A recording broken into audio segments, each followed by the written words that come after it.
Ladies and gentlemen, I'm Greg Allison, Chairman of the Executive Committee of the National Space Society, President of the Huntsville, Alabama L5 Society, and tonight I'm also Master of Ceremonies.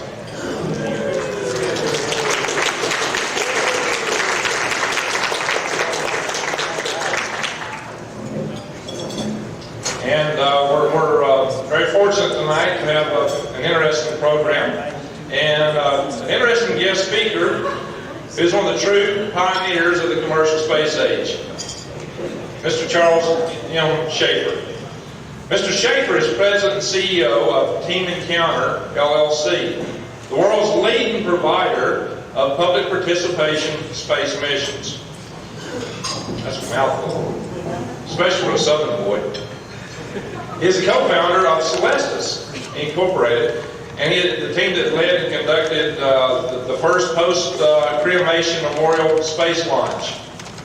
So that's very innovative. He is really leading the way with that. Through Celestis Foundation, he has promoted the development of innovative and promising commercial space ventures through incentives such as cash awards and prizes. Hey, we like that.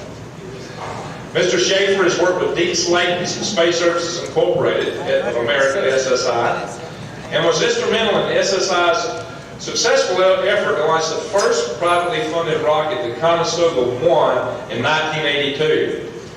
And Mr. Chafer has testified before Congress on commercial space issues and has participated in the White House Space Policy Working Groups. He is a noted contributor to international media and publications. He is a recipient of numerous distinguished awards, including one of ours, our 1996 Space Pioneer Award for Space Business. We're very honored to have Mr. Charles Chafer here tonight to share with us his perspectives on public participation in real space missions, something we would all like to have a part of. Ladies and gentlemen, please welcome Mr. Charles Chafer.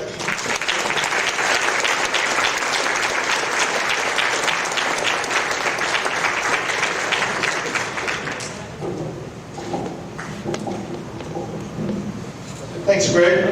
I am Charlie Chafer, and I will attempt tonight to not violate, there are really two rules of entrepreneurialism.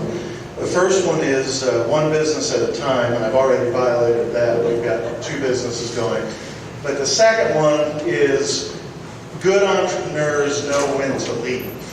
And I think that applies to after-dinner speakers as well, so I will try to be brief and I will know when to leave. It's great to be here, and thanks very much for inviting me. It's definitely Old Home Week for a variety of reasons. I see a lot of friends and a few neighbors in the audience. I grew up here in Oklahoma City, about 8 miles up the road near Lake Hefner, so it's been sort of Old Home Week for me, and I'm really pleased that y'all asked me to be back here. Second thing is, it's really an honor to be here to speak at this particular awards assembly part of the conference, because as was mentioned in 1996 I got one of those neat trophies, the Moon trophies, and I've got to say it has a very special place on my bookshelf, and is by far the coolest trophy that I've ever won. And I was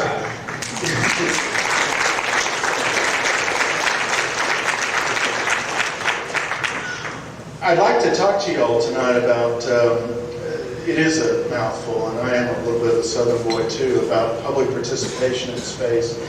And we all kind of think about that, and that's basically, I think, what NSS is about. But I'm going to try to bring a commercial business perspective to it, because ultimately in space commerce, as in any form of commerce, you got to bring in more dollars than you send out in order to be successful. So I'll first try to define it, and then I'll try to say why I think it's all relevant for a bunch of us space geeks to be interested in it. What I mean by public participation in space is that it makes space a reality for the global consumer market. So think of space, if you will, as a consumer product, which is difficult for a lot of people, probably not in this audience, but when I talk to an awful lot of other audiences, when I talk about space as a mass market product, they all kind of look at me and say, you know, we can't buy a space shuttle or something like that. But, and I should say that also, just as an aside, when I say about making space a reality for the global consumer market, I don't mean to imply that it's just paying your taxes, because certainly we all pay our taxes, and in that sense we're part of real space missions. But it's not that. And in fact, what I will start off by defining what I mean, what it is not, what public participation in space is not. The first thing it's not is what I call the NASA Apollo Cold War model. The world is different these days, and we went to the moon and did a great number of things in space by using that model that essentially won World War II, won the Cold War. It was very heavily government directed, heavily government funded, and it was a great success. And there are vestiges of that model today that work for some programs. Public participation, mass consumer markets for space is decidedly not that. Another thing that it's not is it's not a $20 million ticket to the ISS. You know, the number of us in this room that can afford that, I suspect, is less than a dozen or so. And by definition, that's not a mass market phenomenon. It doesn't mean that it's not an important component of space, just as NASA and the Cold War model are an important component of space. What I'm going to try and talk about for the balance of the evening is a third path, if you will, another way to do the things that we think are very important. The final thing I'll say is it's not even the X Prize, although I think the X Prize, and I was there at the very first gathering in St. Louis, got called on the stage and put a medal around my neck, and Peter Diamandis is the greatest showman that the world has ever known. And it's a great, great program, and all the X Prize folks should be astoundingly commended for the progress that they made to date. And it probably ultimately, through sponsorships and media rights and things like that, will have elements of it. But again, it is a hardware-first, sort of top-down model that's working, I think working well, working beyond some people's wildest dreams, but it's not public participation in space. What we talk about at our companies, when we talk about that, is taking a real space mission and combining it with one of the greatest American industries there is. If you look at the things that we lead the world in, just by measuring exports, for example, agriculture certainly, but what about entertainment? Entertainment is a huge industry in this country, and we believe that by combining space with entertainment, you can create that industry. So we have a model at Celestis, at Team Encounter, and everything that we do, which says, first, thou must have a real mission. No cartoons permitted. You've got to be building hardware. You have to be flying stuff. As Deke used to say, occasionally you have to fly something in this business. That's the first piece of this simple model.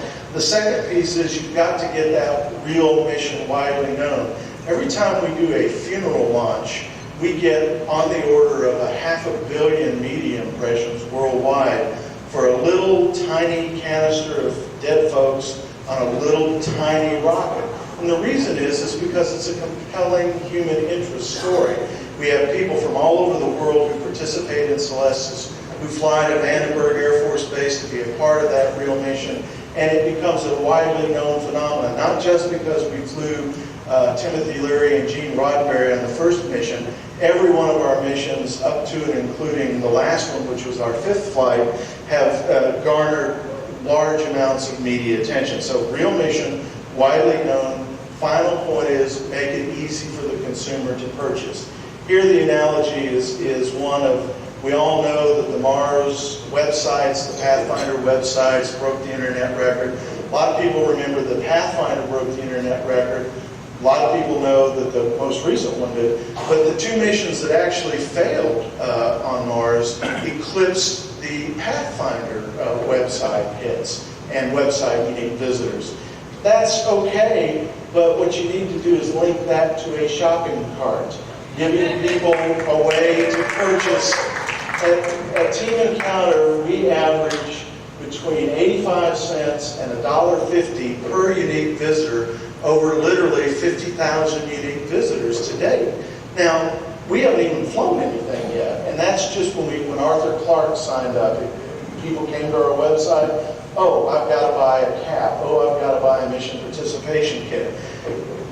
50 cents to $1.85 is pretty good. The industry standard, of course, is the adult sites, and they're happy if they get 10 cents per unique visitor. So imagine if during a real space mission, you could click through from that interactive picture of Mars or of a solar sail or something interesting, and you could purchase something off that site. You can fund several space missions that way. That's public participation in space, and people want to do it, and we'll talk a little bit more about that. But it's a real mission, widely known, and it's not just widely known in the space press. Some of my most fun was when I was on a contestant on To Tell the Truth, and we stumped the panel, and I took home $1,500. But more importantly, that show kept airing over and over and over again, and our website just kept getting more and more traffic as a result of To Tell the Truth. We had a huge rush in web traffic when we were featured on Saturday Night Live. Again, you need to go to non-traditional sorts of places to get widely known. So real mission, widely known, easy way to purchase, to send us your money, basically. You heard me talk about the space entertainment industry. And again, this group, it's not all that crazy a thing to think about, but you can imagine if I'm going up to Madison Avenue to try to sell a corporate sponsorship, and we've sold sponsorships to Nestle, to Papermate, to 20th Century Fox, I talk about the space entertainment industry, and then what are you talking about? Well, go through the litany. You know it as well as I do. The Air and Space Museum is the most visited museum in the world, more than the Louvre. You think that's not monetizing interest in space? Just go to their gift shops. They got 4 of them, and watch people reach into their pockets, pay money for a space experience. Same thing at the Kennedy Space Center, Visitor Center. Museums, gift shops, movies, TVs, books, software. Space entertainment is already probably a multi-billion-dollar a year industry in the world. Capturing that audience, linking them to a series of real space missions is a compelling and important way, I think, to fund space activities, and it's what we do and are planning to do a lot more of. And all you're doing is taking space entertainment and making it truly interactive and letting people be a part of the mission. When we did our first preliminary design review at Team Encounter, we had about 50 engineers in a room in Houston, and I told them, okay guys, now we're having a webcast, and all the people that have signed up for Team Encounter are going to ask you questions, and you have to answer them. You never saw so many white engineers, I mean pale white engineers, in your life. What do you mean we have to talk to people? We don't do that. And we got questions from Russia, we got questions from Atlanta, Georgia, we got questions from Sao Paulo, Brazil, where we were on the most popular morning show in Brazil. It was a lady with a talking parrot puppet. But again, you can imagine that these folks are dying to be part of that real space mission. You and I, who have been involved in space for years, have known that. I had the privilege of being part of the first ever privately funded rocket launch into space. I've been launching rockets for 20 or 25 years now, and we know that when that rocket is on the pad and you're standing there and somehow your launch vehicle, you're involved in it, you've got something that you can claim as yours, and that thing goes or it doesn't, it's a feeling that is palpable and is very real. When I realized the power of that was at our second Celestis launch. We had 200 people. We had people from Germany. We had about 30 folks who'd come over from Japan. We had people from all over the world who'd all come there. They'd gone through a grief experience. They'd lost a loved one. And that's kind of hard to overcome. We took them out to tour the Taurus launch vehicle, to be part of that mission. And at liftoff all the way through orbital insertion, you never saw so much high-fiving, clapping, emotional connection as you see when somehow they know that they're part of this mission, and that they're fulfilling something that their father or their brother or their son or their daughter had wanted to do all their lives. And it was really then that I understood that what a universal emotion it is that I feel when I'm at a launch that's part of mine. And people long for that, and they want to be a part of that. And they're willing to pay to be a part of that, not because some greedy entrepreneur or capitalist wants to take their money, but because they find value in that. And they find value in it not just because of the experience, but because they know by putting $50 or $1,000 towards that mission, they're helping that space mission and that space company accomplish itself. I believe that that feeling is universal, and I believe that we have only just begun to tap into that, and that that represents not an alternative to NASA, not an alternative to anything, another path by which we can fund important space activities. So that then is definitionally what I mean by public participation. Now I'll try to talk just a few more minutes on why I think it's important. First reason is space is hard. It is really hard. I have, again, been fortunate since the late 70s, back when there wasn't anything such as commercial space, to be involved in commercial space. Since we've started the various ventures that we've been involved in, we've raised, I guess, on the order of $30, $35 million for private space ventures. Space is hard. Dollars are limited. You can't get there with traditional models. We all know that traditional investment models don't necessarily work, particularly for, that's why we focused on mass markets, because the numbers work there. But in terms of the kinds of things that people are talking about, there aren't that many rich guys in the world. You just can't rely on them. It's much smarter to rely on markets, because the mass market is an unbelievably powerful tool if we can corner just that little portion of it that I know is there and is real. Second reason, so space is hard, dollars are limited, and there's not enough rich guys. It's one of the reasons why you've got to go to public participation. A second one, and you catch this a little bit throughout my presentation, is that I believe that governments are real good at opening frontiers, but any frontier that's going to flourish requires industry. And industry requires, they play by a different set of rules than the government does. In industry, you must take in more money than you send out, or you don't exist any longer. So you've got to tap those markets that, again, that we lead the world in, that are broad and deep and willing to participate, and in so doing, the one that I believe in is public participation. A third point I want to make under why it's important is it ain't either or. And by that I mean it's not, NASA is evil, private industry is great, shut down NASA, let private industry rule. It's not private industry, a bunch of greedy capitalists, and the government is the only way. It's not either or. It's all of the above. On every mission that we do, we want 4 revenue streams. And those 4 revenue streams are not necessarily in order. Number 1, technology. I've sold the National Oceanic and Atmospheric Agency 7 contracts on how to build a solar sail. We welcome their participation. We call that technology sales. It is a portion of our revenue streams. The second revenue stream is, I've mentioned it, corporate sponsorship. You've seen X Prize recently announce corporate sponsorship. We love Nestle, we love Papermate. We did a great project in England with Barrels, which is a writing instrument company. 20th Century Fox, I love working with them. Corporate sponsors are beginning to want to have an affinity with space programs. Why? Because there's a mass market out there. Corporations measure eyeballs, they measure impressions. They also measure the level of commitment that certain target customer groups have to whoever it is that they're sponsoring. And I can tell you, anybody that signed up with Celestis is committed, but people that sign up with Team Encounter are committed. They love us. They feel they're part of the mission.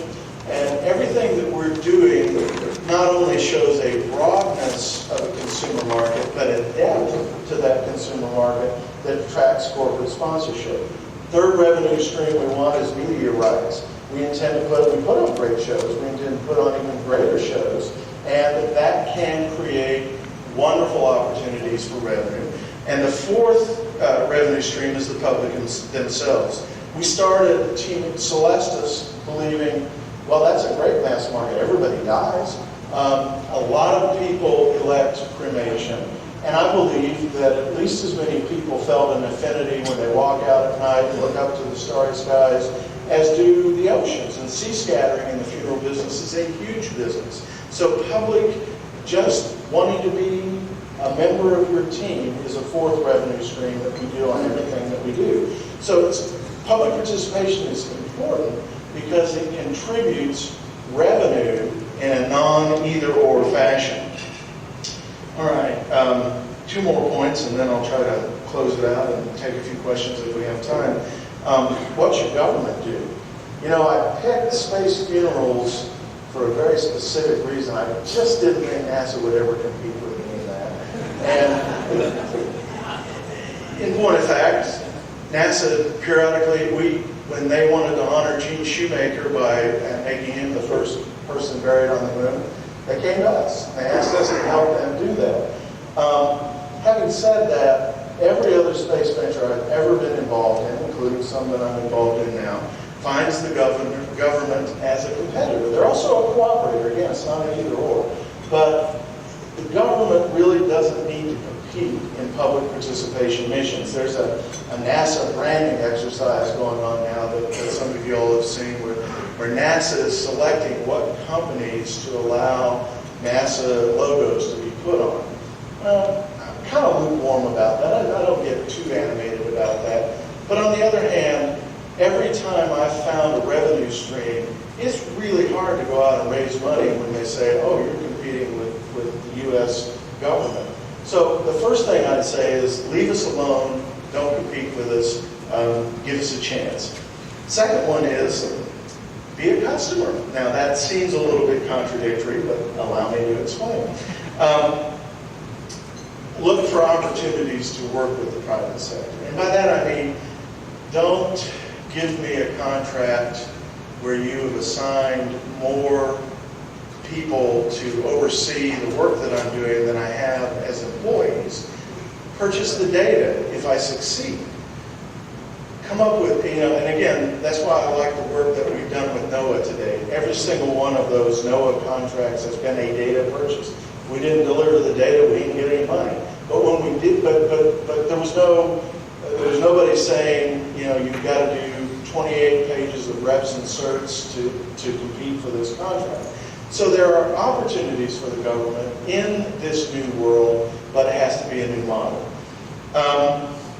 My final point is, imagine what something like this might do for NSS.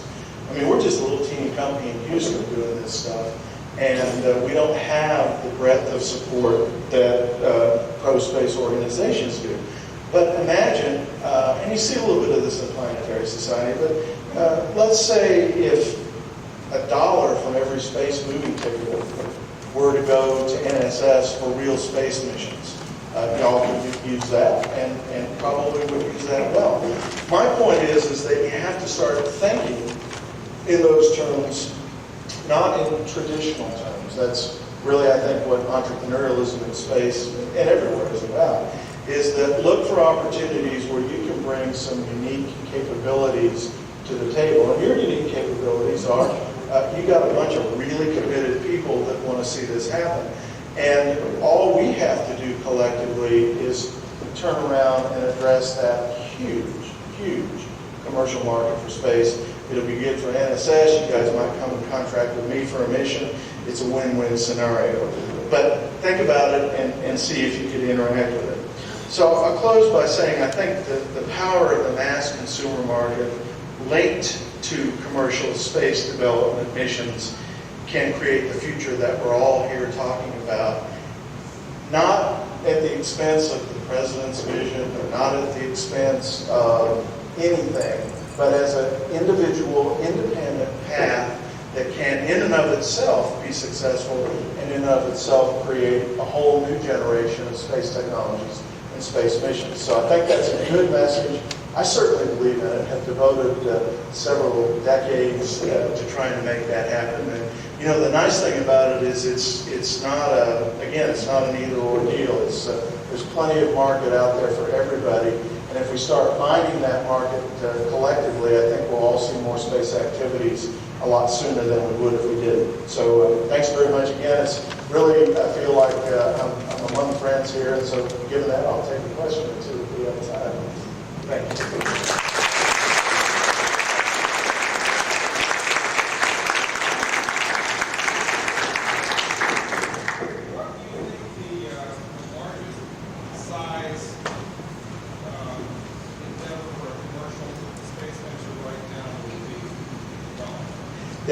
The question is the largest size for a commercial space endeavor in dollar terms. And you know, it's a good question. I'm really focused on things where I can get 10 times the return that I spend on, because it's such a high-risk business that I have to raise really high-risk dollars. And so when you go for high-risk dollars, the calculation is, okay, 9 out of 10 times these guys are not going to make it, so I've got to make it all up with one. So given that, I've got to be able to get 10 times the return. That's why I pretty much put a limit on my missions of if I can't do it for $20 or $25 million, I can't raise the money to do it, because I've got to then turn around and make a credible case that I can return $200 or $250 million. And I think those numbers work. We have room on a team counterflight for 4.5 million people to be on our mission, on our cosmic voyage out of the solar system. That's at $50 a pop. That's my $250 million return right there.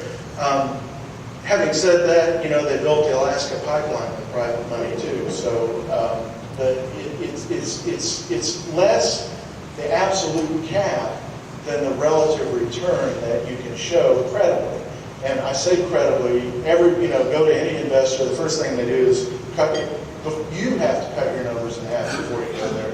Then they cut your numbers in half, and then they start really working the due diligence and get it down to where you go, man, I don't want to be in this business. But you've got to be able to show about a 10 times return.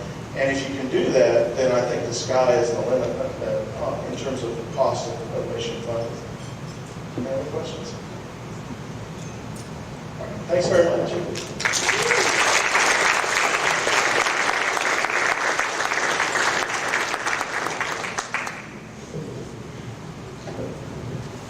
Well, Mr. Chafer, in appreciation for having come out and spoke to us tonight and shared these wonderful ideas, the local host committee wanted me to present to you with a token of appreciation.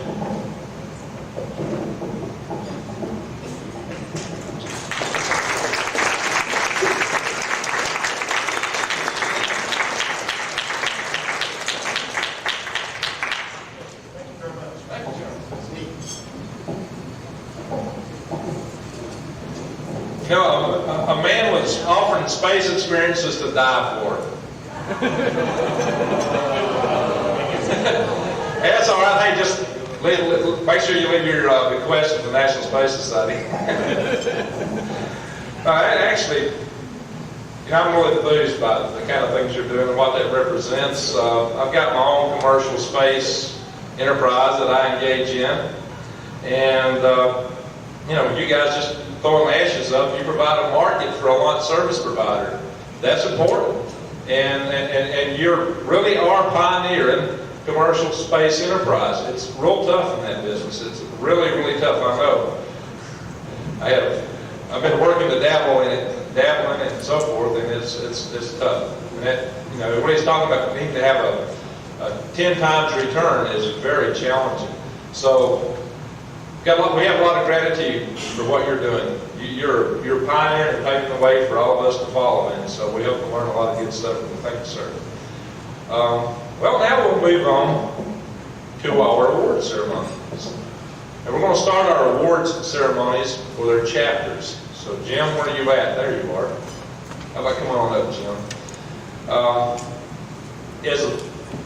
As a past vice president for chapters, I know quite well all the work that Jim has to go through in evaluating these chapters to see who to give what awards to, because these chapters are doing so many things.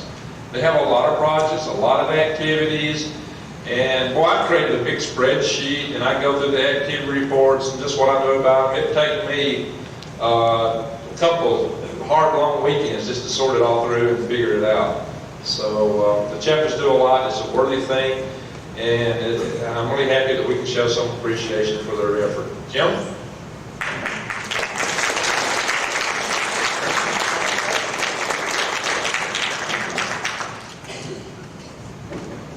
Good evening, everybody. Is this better? All right. I don't know about you, I had a very good time this weekend, and for that I want to thank Oklahoma. Thank you very much.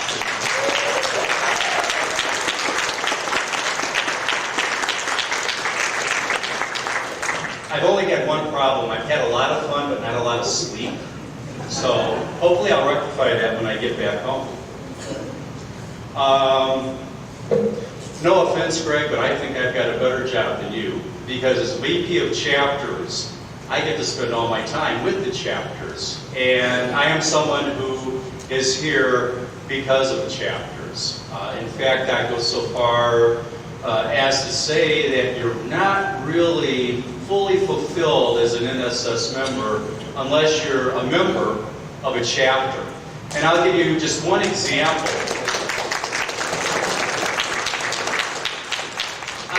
One example of that. I was doing a talk to some grade schoolers last year, and so the teacher kindly sent me a bundle of all the letters that the kids in the class had written. And one of the letters was from a girl named Rachel, and she thanked me for coming and talking to them, and she told me that I inspired her to be a scientist and that she wanted to grow up and explore space. And for me, it doesn't get any better than that. And that would not have occurred if I had not been there as a chapter activist. So outside of my family, I've got to say that my first love is being a space activist for the National Space Society.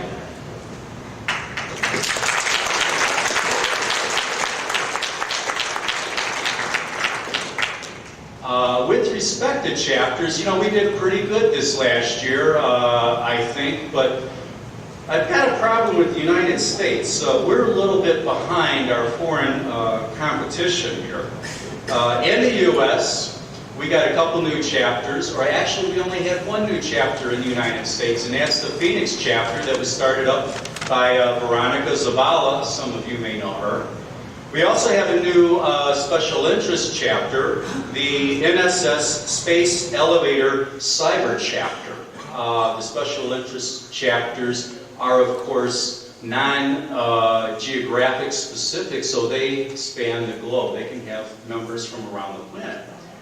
However, once we turn our eyes abroad, we have a new chapter in Europe, NSS France, and the founder and president of that chapter is here with us tonight, Nicholas Turpak, right over there.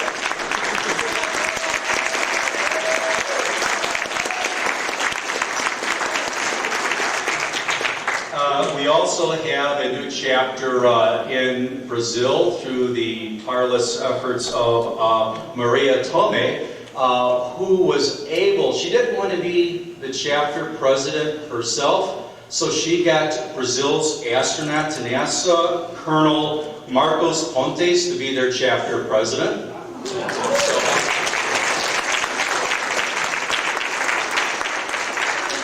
NSS of Australia also has a new education chapter, and even though they just got started, they've already had quite a few really good successes, and I'm sure we're going to see a lot more great things from them in the future.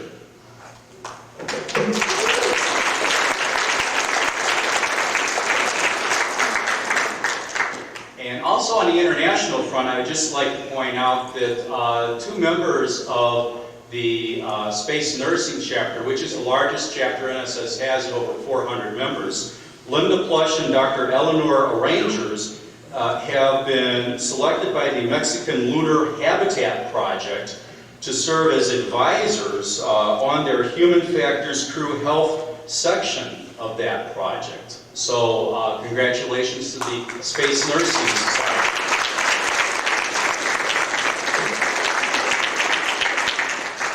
And if you've been attending a lot of programs this week, you'll see that they've all been recorded. And you'll see a couple guys behind the camera.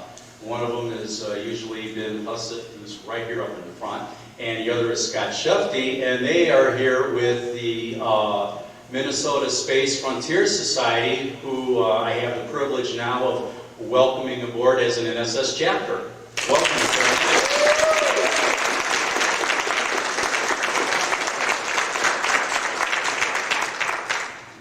Now it's time for the awards. We've got two broad categories of awards. First will be the Special Merit Awards, which is to recognize really cool things that chapters did. The first award in this category is for public outreach.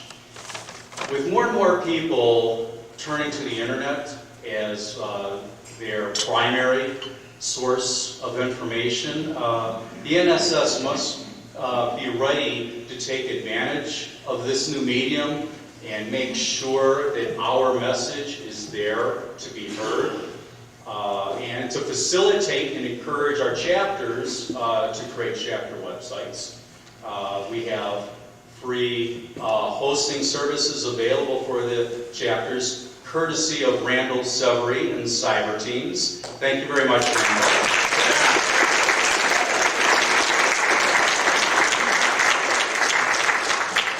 And it was actually last year that we gave out the first award to a chapter for a website, and that award went to the Lunar Reclamation Society of Milwaukee, the site built single-handedly by Peter Cook, not only because of the information that was available there for people to learn about space, but also because of the wealth of resources that he made available there to make it possible for other chapters to do a better job with their outreach activities. And I see Peter in the back. Hello, Peter.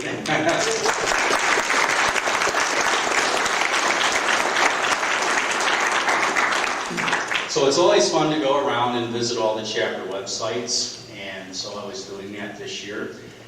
And when I came across this site, I knew right away that we had a winner. My only problem was I couldn't make heads or tails out of it. I had no idea what I was looking at. Thank God for Google. I went to Google, typed in the word space, and limited the domain name search to the domain name for this chapter.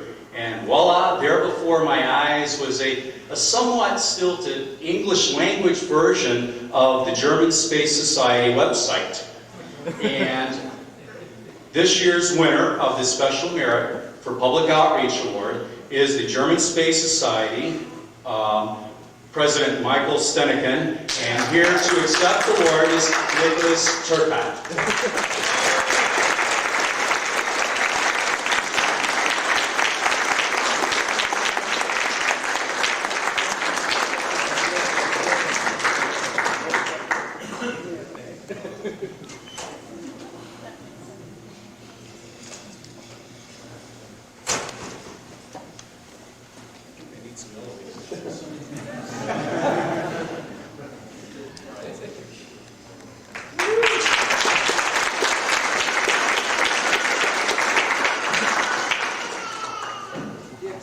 There's more. We have another public outreach award in the Special Merit category. And this is in the more traditional lines of what we originally thought of as public outreach, which was going out, setting up exhibits, doing displays, getting out in the community and interacting with the people around us so that they can learn about the values of space exploration. And the chapter that's winning the award this year did quite a few of these sorts of activities during the course of the year. A number of displays at a number of venues that included science fiction conventions, astronomy day, space day.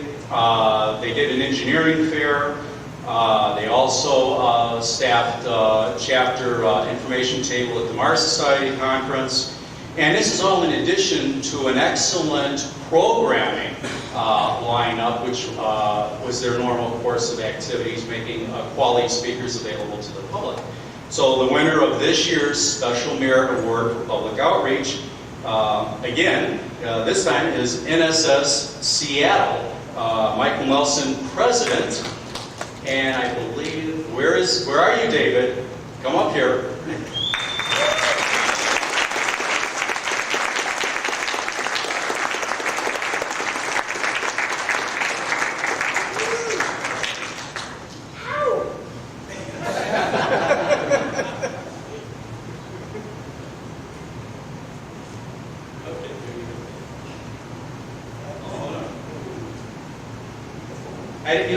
I didn't realize I was going to have so many ups and downs this evening. The next of our special merit. Hey, you're supposed to laugh at that. Come on. Okay, thank you. That's it. Okay. The next special merit award is for community service. And community service, I think, is self-explanatory as to what it would involve. Last year's winner was the Middle Tennessee Space Society, who had a whole range of activities that were of value to their community. Of course, my favorite was the fact that they were providing programming for the local university's daycare program. This year, the winner in this category, I would just like to highlight two of the activities in which they engaged, for which they are winning this award. The first was their contributions that they made to a brush abatement program for the Mount Wilson Observatory, which was being threatened by the wildfires that, of course, we're all aware of occur on occasion in California. Their other major activity was helping to build the Downey Space Museum. And for their efforts in these arenas, the winner for the Special Merit Community Service Award is the Oasis chapter of California, President Steve Bartlett. And if there are any members of Oasis here, Seth?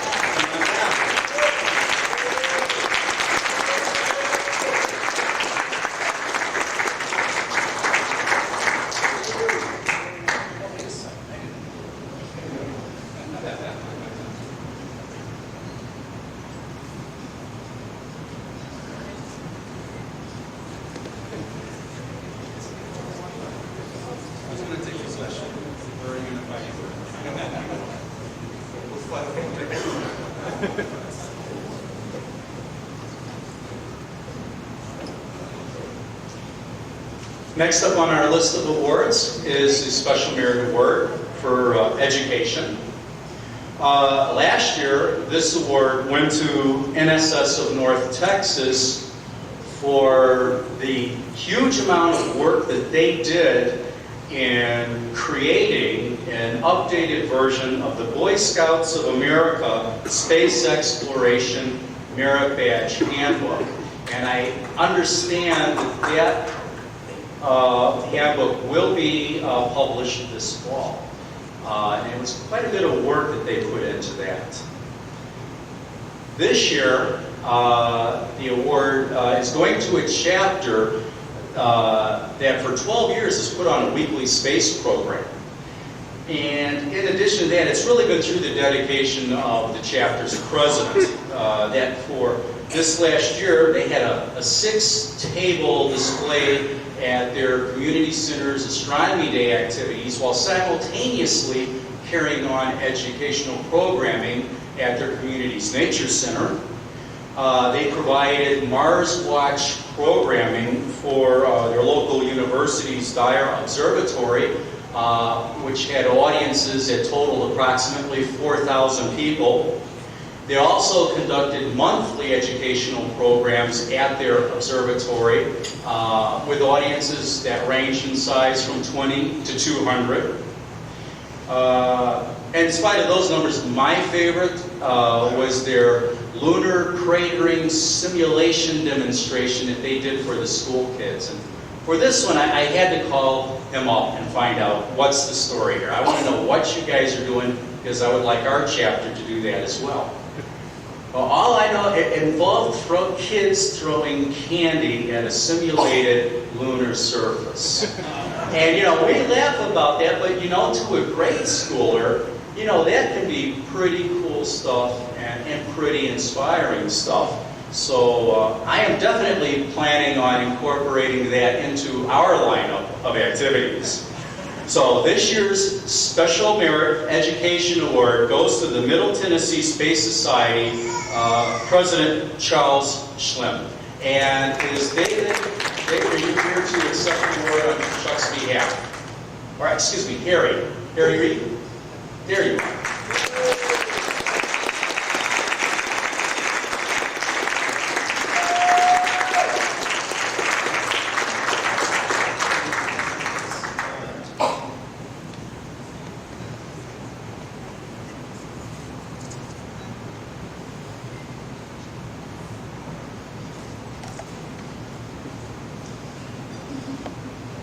Okay, there's not going to be too many more ups and downs.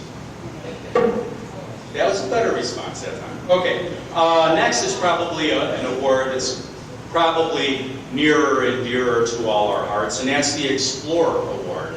And I say that because the Explorer Award goes to those engineering-oriented projects that are serving to bring us that much closer to achieving our dream of actually getting into space. Last year, the winner of this award was the Clear Lakes area NSS chapter from down in Houston. And that was for their Getaway Special Washing Machine for Space project that they were working on with a local intermediate school. The award-winning chapter this year, they're not really a big chapter, but they've got a big idea. They want to create a rocket engine that will make cheap access to space a reality. They are working on a prototype of a hydrogen peroxide kerosene engine that they have successfully test-fired, and they've made videos of it available on the internet where it's evidently been quite popular.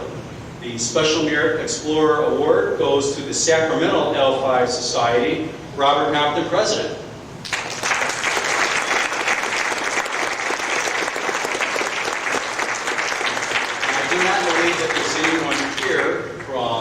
Sacramento chapter this evening, unfortunately.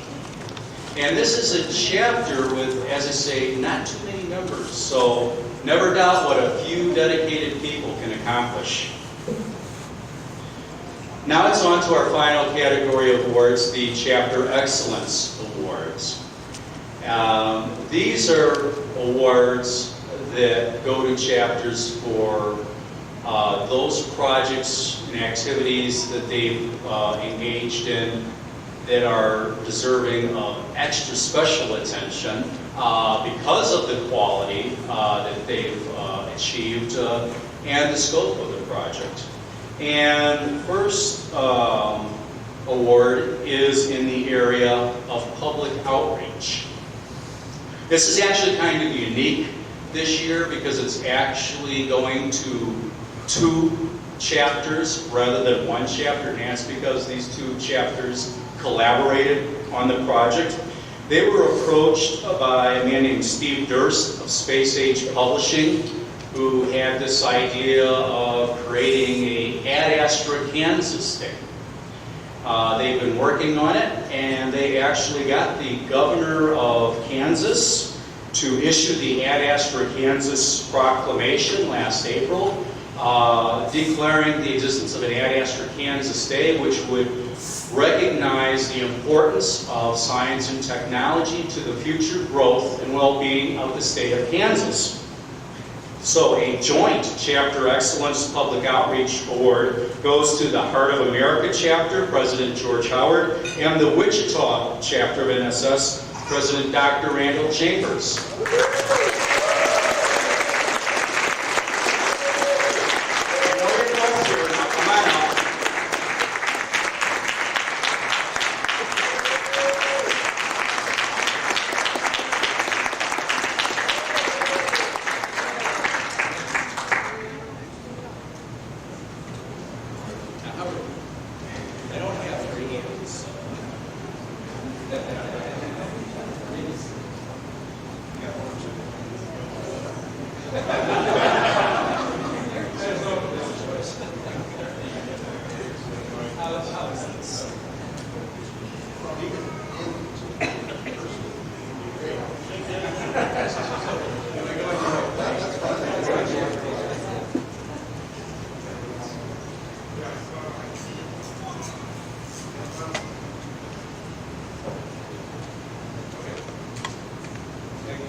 The next Chapter Excellence Award is for Publicity and Media.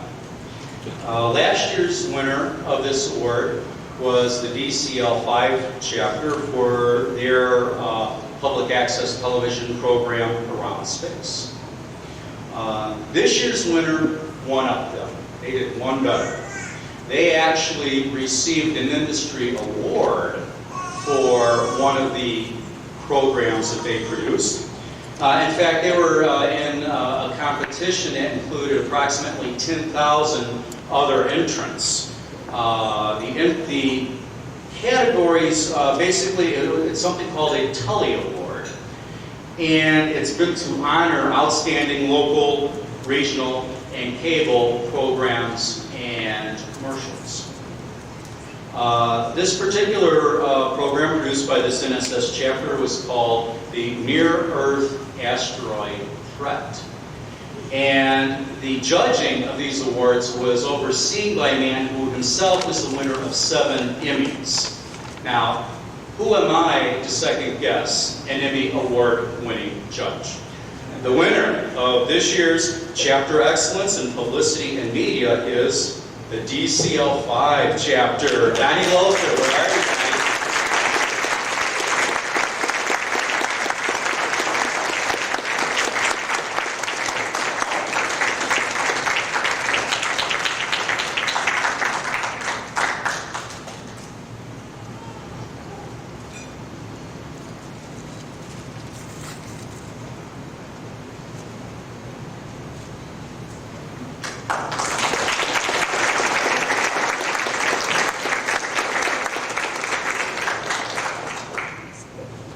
And I would point out, did anyone here actually get the chance to see it? Because the video has been playing this weekend in various places around the conference. And I can't remember who the star of the program was, though. Greg, any ideas? Who was featured on that program? The Near-Earth Asteroid Threat. You don't remember? Okay. Kirby? Space. Thank you.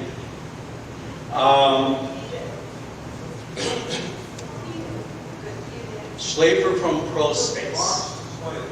Mark Chafer from ProSpace. Did I finally get it right? No. Okay. Okay. We're down to the last award, and this is the Chapter Excellence Chapter of the Year Award. This is our grand finale in the awards category. And this award goes to the chapter whose range of activities, their scope, their quality, their quantity of projects really makes them stand out. Last year, the winner of this award was the Orange County Space Society, President Larry Evans, who I do not... Larry, you're not here tonight, are you? I know I guess. Okay. I was a little bit confused by this because this chapter has a monthly newsletter, yet they managed to put out 15 issues. So maybe somebody should explain how months work to them. In terms of public outreach, they had almost 100 days worth of displays and exhibits that they had set up. So for 1/3 of the year, almost 1/3 of the year, they had their exhibits out where the public could see them, somewhere during 2003. Not only did they have member letters published in their local newspapers, they also made both the CBS and NBC News. They had school programs, they participated in book signings, They did Yuri's Night event. They had various trips and an excellent lineup of public lectures. And without further ado, because I am not going to go into detail, all I can tell you is that their report took longer to read than anybody else's. The winner of the Chapter of Excellence Chapter of the Year Award is the Orange County Space Society.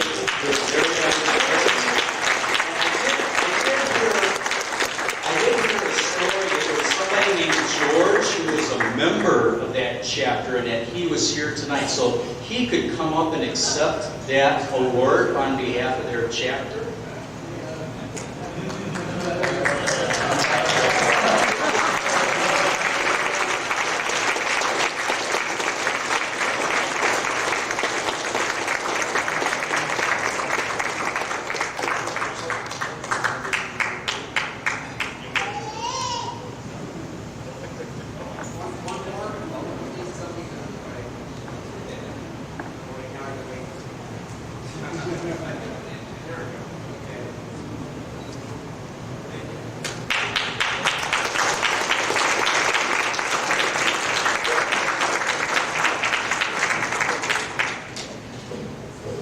I just have two things to say in closing.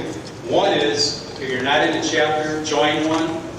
If you don't have a chapter in your area, start one. If you don't know how, see me. And number two is, it's my supreme pleasure to turn over control of this podium back to Greg.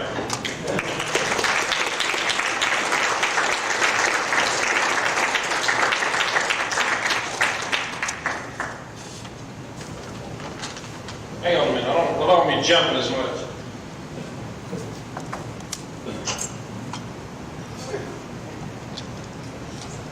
All right, now anyway. Sides on the moon.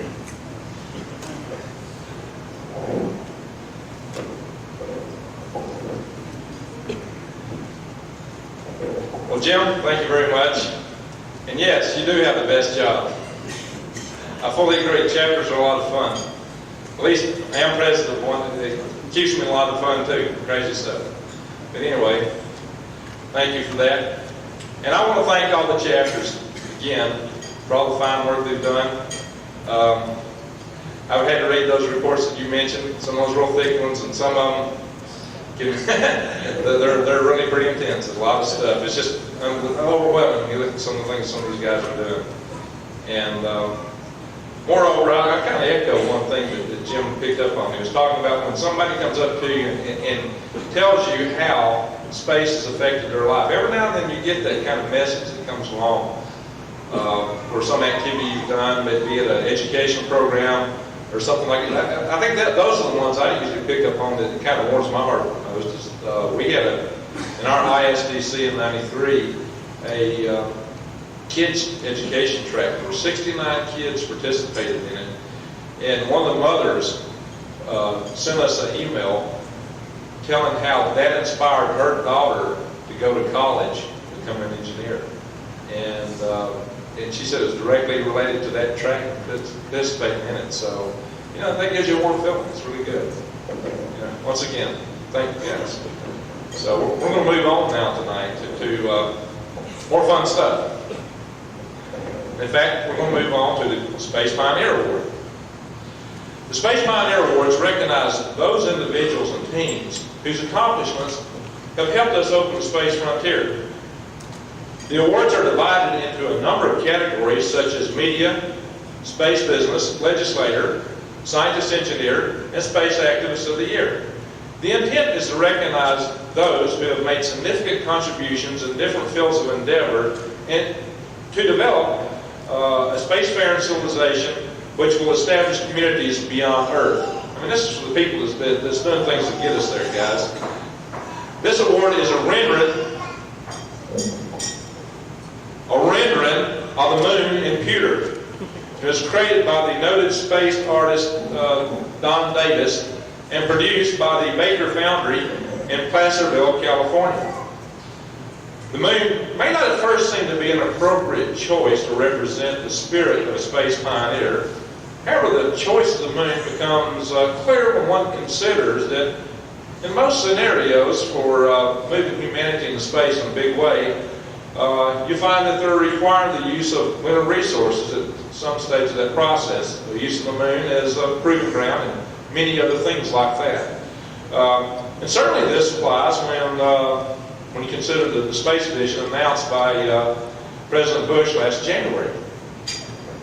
The award is given to recognize the pioneering spirit. And not just to those who wish to see and hear or talk about what's over the next hill, but those that wish to strive to make what is past that hill a place where humanity can have an opportunity to go and live for themselves, of the dream that's in our heart. Tonight, our first recipient of the Space Pioneer Award for 2004 is an individual who has been a strong advocate and proponent of space, particularly workforce and education through national legislative processes. He has championed efforts in the U.S. Congress to stop brain drain at NASA by strengthening NASA's ability to attract and keep its skilled workforce through innovative legislation to change existing civil service law. Last January, his efforts paid off when President George Bush signed the NASA Flexibility Act of 2003. This legislation will help NASA be able to meet today's challenges and fulfill the President's vision by allowing the agency to offer substantial financial incentives and workforce protections, more so than are currently permitted, and to pursue new ways of attracting new scientists and engineers from the nation's universities. The legislation was supported by a wide variety of groups, including International Federation of Professional and Technical Engineers, which is NASA's largest union, and other committees within Congress. Tonight's recipient for the Space Pioneer Award is Representative Sherwood Boehlert, Chairman of the House Science Committee. Chairman Boehlert was elected to Congress in 1982 and is currently serving in his 11th consecutive term, representing the 24th Congressional District of Central New York. He has a distinguished record in the House of Representatives, including membership in the House Transportation and Infrastructure Committee, the Select Committee on Intelligence, and the Select Committee on Homeland Security. As chairman of the Science Committee, he and his colleagues have jurisdiction over NASA, the National Science Foundation, and research and development initiatives within the Environmental Protection Agency and the Department of Energy, and the Department of Commerce. The committee also has jurisdiction over other civil aviation research and development and marine research. We're pleased that you can be here, Chris, tonight to accept this award on Congressman Boehlert's behalf, so please come up and accept it.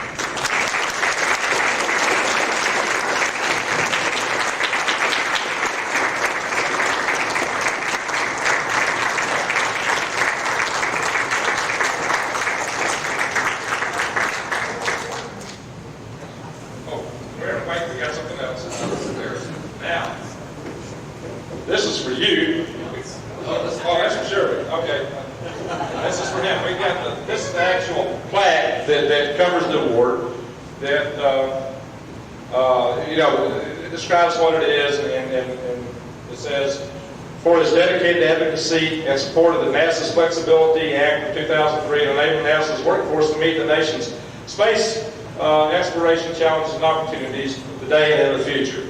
Now, hang on, there's still something else. Well, we'll make an arrangement here in a second. In fact, I might...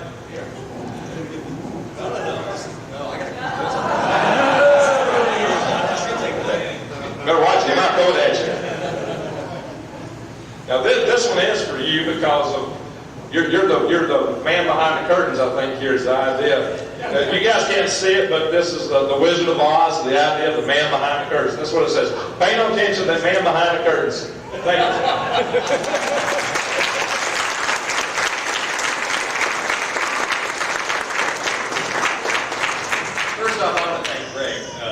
Great deal for this, as well as Dana Johnson, who is the real lady behind the curtain here tonight.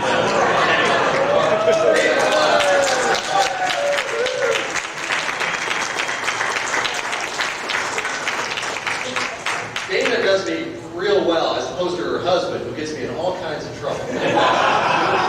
But we're looking forward to hosting the National Space Society when you come for your Moon Mars Blitz here in the middle of July. And we're looking forward to seeing you in a couple weeks.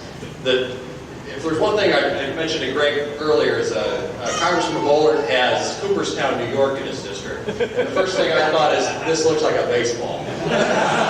So the two great American pastimes is baseball and space, if ever there was one. So you combine two great traditions with this. So thank you very much, Greg. Thank you.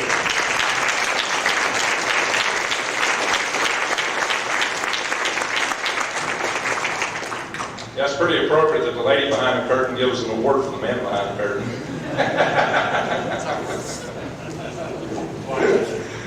Well, again, Chris, thank you for all you've done.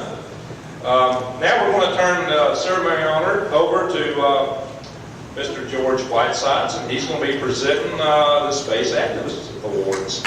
Ladies and gentlemen, our new, very dynamic executive director and our very own star, George Whitesides.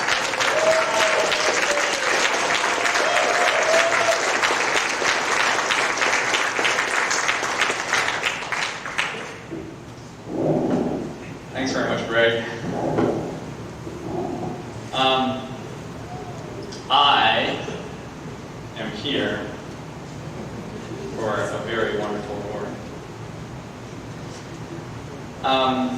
But before I get to that, let me tell you what the themes of this award are. The themes are glasnost and persistence. This is a story of glasnost and persistence. Now, I don't know how many of you know the word glasnost. Glasnost is a Russian word, and it means openness. And it was popularized by Mikhail Gorbachev in the 80s. Persistence, I think you know. As space advocates, we all know what persistence is. The wonderful thing about NSS is, I believe, that there is a breath of glasnost going through our organization, which is a pretty powerful thing to watch. That glasnost is taking many forms. It's taking the form of cooperation with other space organizations. It's taking the form of an opening to people outside of our organization, non-members. And it is taking advantage of an opening towards our own members, towards the contributions of the membership of National Space Society. And that is a pretty amazing thing to watch unfold. And I think we've seen a lot of examples of that this weekend. Now, before I want to start embarrassing the two winners of tonight's award, I want to tell you about an extraordinary thing that happened this afternoon at the board meeting.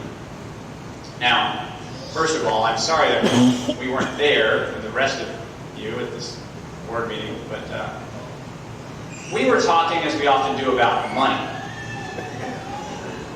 It's a frequent conversation in our meetings, and we started talking about money and how we needed more money, and then Ken Money,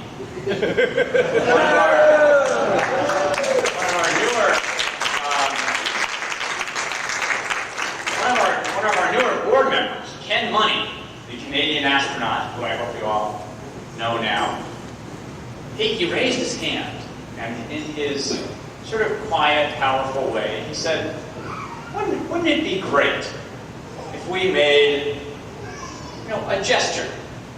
Wouldn't it be great if we made a gesture to both the public and to the members of NSS if we, as a board, raised some money right here? And so we all looked at each other and we said, well, that sounds interesting. What are you thinking about, Ken? Ken said, I think we should raise $10,000 right here. And so we sort of looked at each other. Well, he is an astronaut. I mean, maybe we should think about this seriously. And to start it off, I'm going to donate $1,200. And so we took him a little bit more seriously. and we started looking at each other, and we said, well, it's not bad. And then, if memory serves, Richard Beers was sitting to his left, so maybe he had been prepared for this, I don't know. Richard Beers, another new board member, maybe there's a pattern, said, that sounds great. I think I'll give $1,200 too. And then Greg Rucker said, you know, this sounds like a great idea. And before we knew it, we had $12,000. And what I wanted to do was just recognize the folks who contributed. I'd like to ask Ken Money to stand up, if he would, and also Richard Beers, Greg Rucker, Margaret, Kirby, Pat Montour, Ronnie LeRoy, Mark Hopkins, Bob Goetz, Joe Redfield, and Josh Howard. They just raised $12,000 for this society.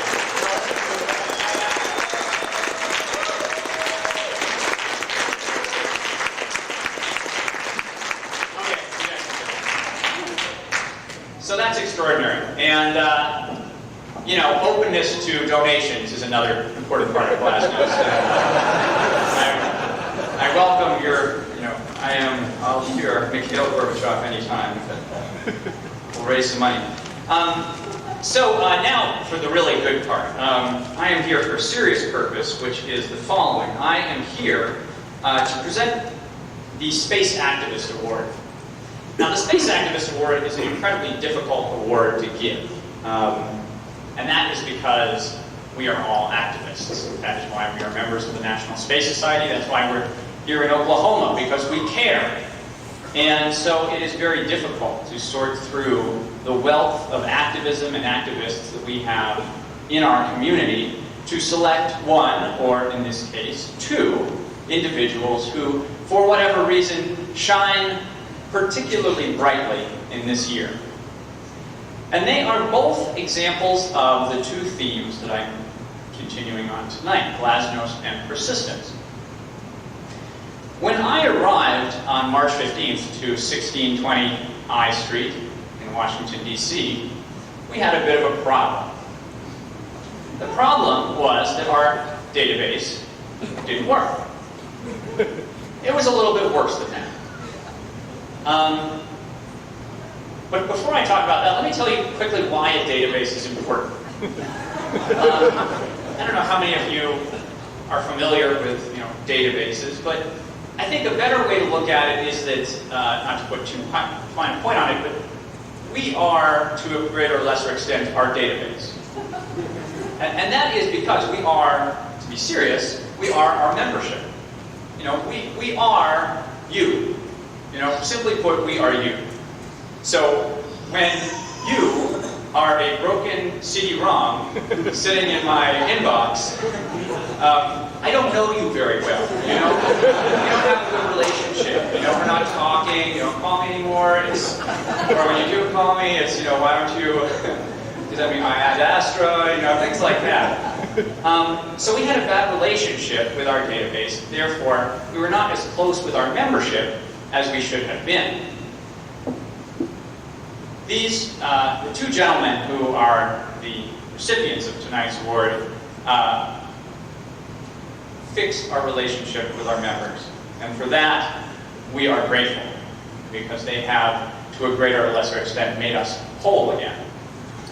Now, let me talk to you about persistence, because that is really the other important theme of tonight.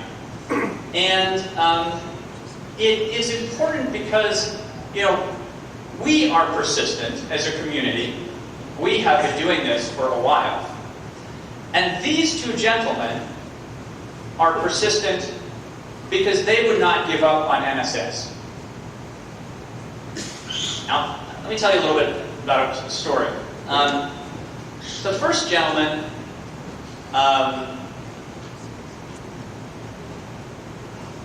ran what was probably the largest chapter of the National Space Society, as far as I know, that we've had.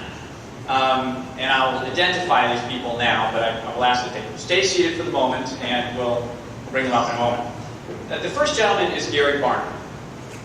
Gary, why don't you stand for a second?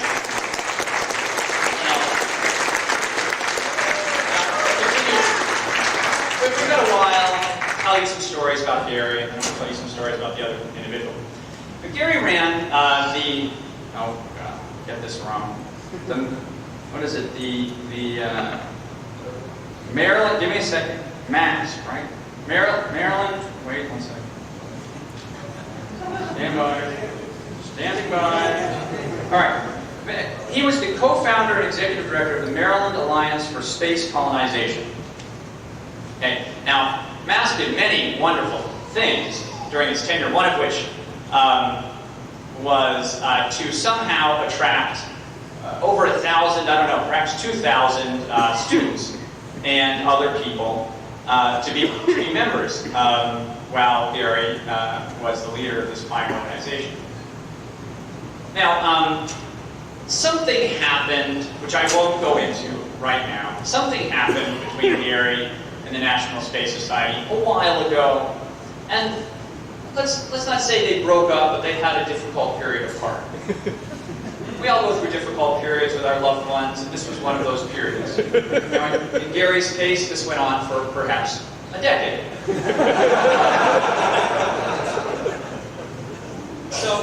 But Gary didn't give up, and so when I arrived at NSS with my little CD-ROM of our membership sitting, despondently in my inbox, I called Gary because someone, I think it was you, Greg, told me that Gary would probably be a good person to talk to. And so I called Gary, and Gary gave me soothing words of wisdom, as only Gary can. And I started to feel a little bit better. I felt like we had hope. At this stage, I want to bring a new character into the story. And that character is someone who has received much acclaim over the course of the past few days. All of it richly deserved, and that's Randall Severin. So if we could now,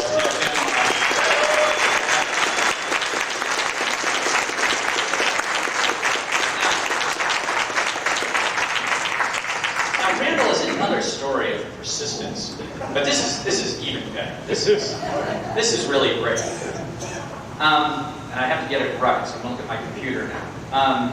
So first of all, Randall joined L5 in the late 70s. I think we think it's 1978 at the age of 15. It's dedication, folks. We need to get our kids inculcated early. So that's persistent. But that's not the point. The point is that Randall was persistent in his attempts to help NSS. I want to tell you the story.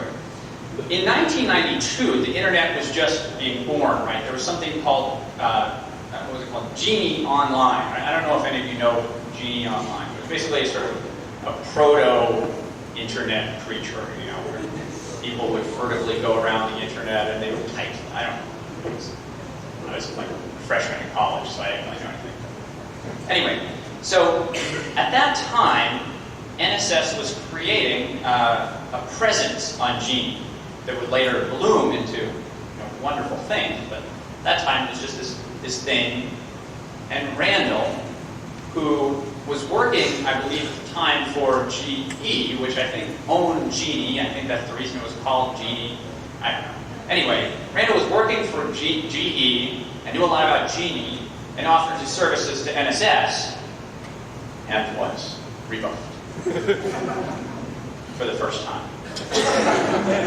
But we're just getting going.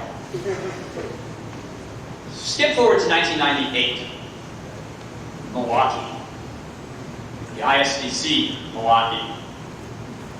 This time, Randall talked with a wonderful person who was a wonderful leader for the National Space Society about possibly providing hosting services for NSS. And I believe that he would run alongside this wonderful person's leader, and try to communicate with them that, yes, he could provide hosting services. And unfortunately, the person would walk on and into the meeting. He was rebuffed again. But he didn't give up.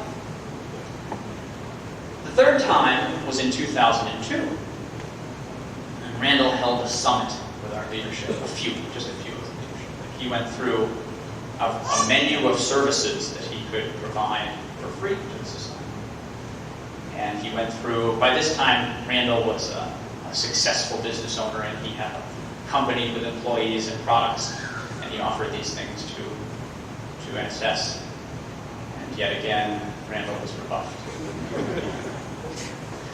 And the last time was in 2003, when things really started getting bad. This was about when we were starting to break up, you and I. Or, not break up.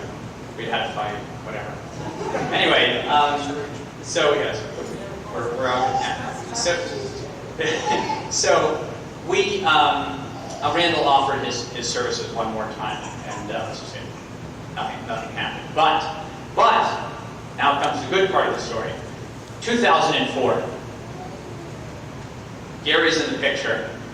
Gary's providing guidance, but we need somebody to fix things. And I first went to the former database provider's house one night, and I couldn't get him on the phone, right? So I said, okay, I'm going to go over to his house. And this was my third day at work on Wednesday. And so I went to his house, and I sort of started looking through his windows. I knocked on his door, and he was there, and he came out, and we had a chat. He promised me to get me some documents or whatever. It never happened. But so we were left in the lurch yet again, and so we had this problem. We had this database, but no one could fix it. And then suddenly, like a gift from the heavens, Randall Severy walked into my office and said, I could help. And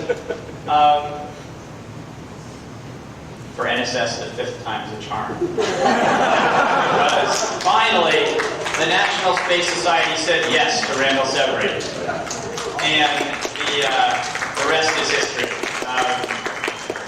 Randall and Gary have spent the last 2 months fixing our database. And I don't want to bore you with the details, but let's just say this was an immense task. It was, our database has 125,000 people in it. Most of those people are alive, and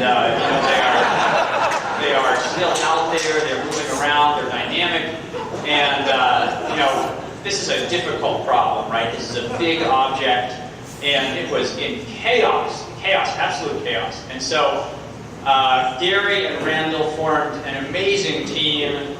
And I would sort of go and buy them Italian food every so often. And literally, for the last 2 months, these folks have been working incredibly hard to rebuild our database. And for that, we are truly, truly, eternally grateful to these two guys. So we wanted to recognize that tonight in front of all of you, because literally, NSS is its membership, and without its membership, it's nothing. And so with these guys, they've made us whole again, and we wanted to thank them and recognize them this evening. So if we can have both of them come up, that would be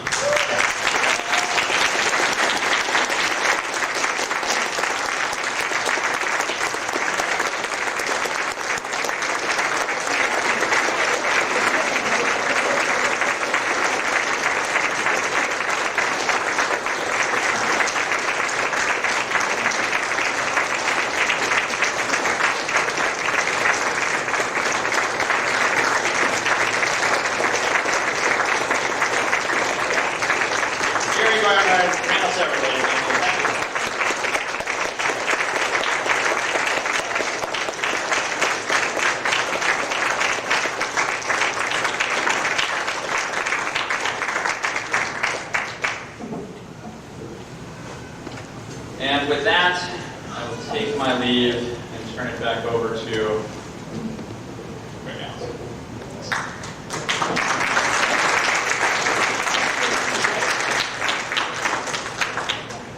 Next next is our Heinlein Award, and for that, I'm going to call our chairman of the board, Mr. Kirby Ikin, up here. Kirby?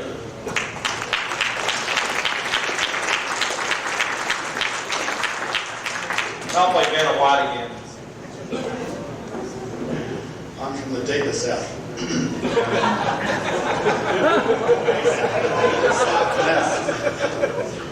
So now we come to the last of our awards, but certainly not the least of our awards, the Robert A. Heinlein Memorial Award.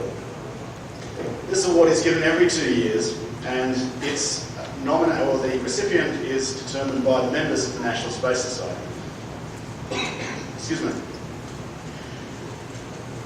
The award honours individuals who've made significant contributions to the creation of a free spacefaring civilization. These contributions can come in any form, but those whose actions have involved personal, social, or financial risk are considered even more highly. But before we actually get into the award itself, you can actually see it over here to my right at the bottom of this screen.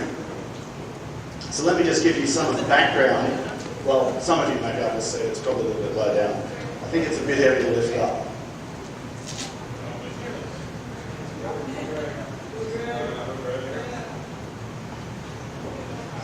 So some of the background. I think most people in this room would probably know Robert A. Heinlein, but he was recognised as really the dean of science fiction writers. But most significantly, he was also a member of the L5 Society's board from about 1976 to around 1984.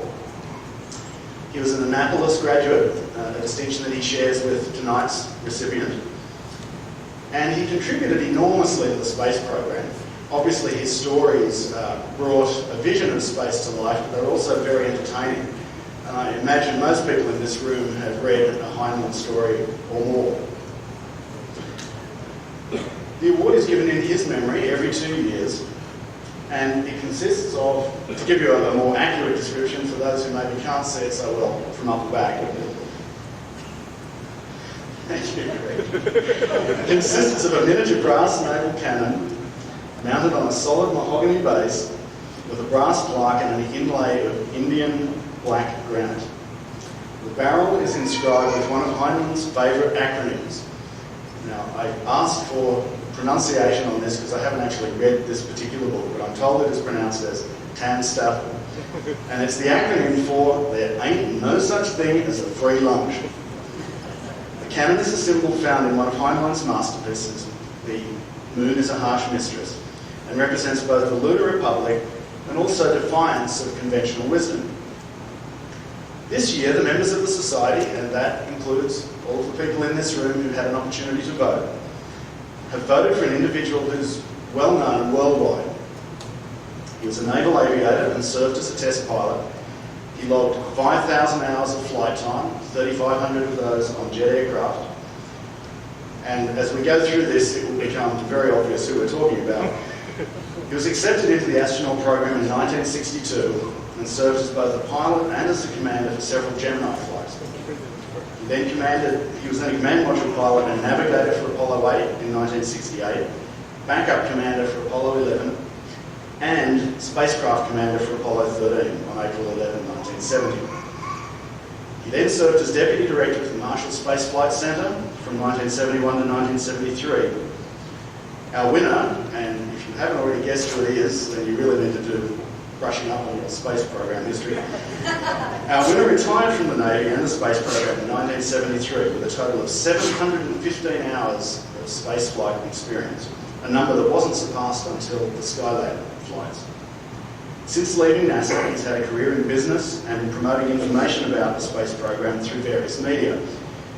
He's the author with Jeff Kluger of Lost Moon in 1994, and that story relates to the story of Apollo 13 and was as portrayed in the film Apollo 13 in 1995. Obviously, by this point, I think everybody has realised that our winner of the Heinlein Award for this year is none other than James A. Lovell, Jr.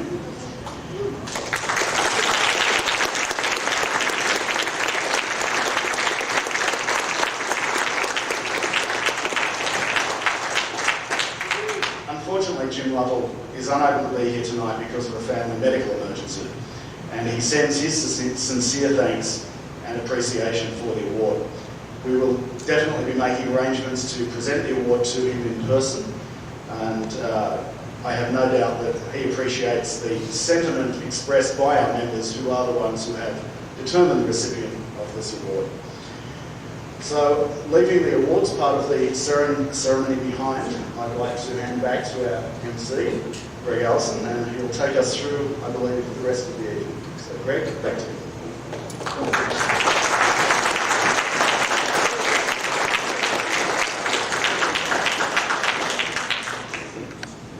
That's actually a functioning cannon. As a good boy from the South, you bet I'd like that. It's quite heavy too, really. It's a very nice award. Not to mention my arm. Well, I'd like to say something about our Pioneer Award recipients for a second. One of them, particularly Gary Barnhart.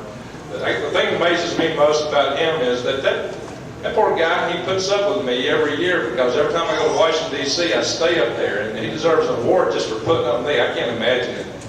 I'm the worst guest you could ever have.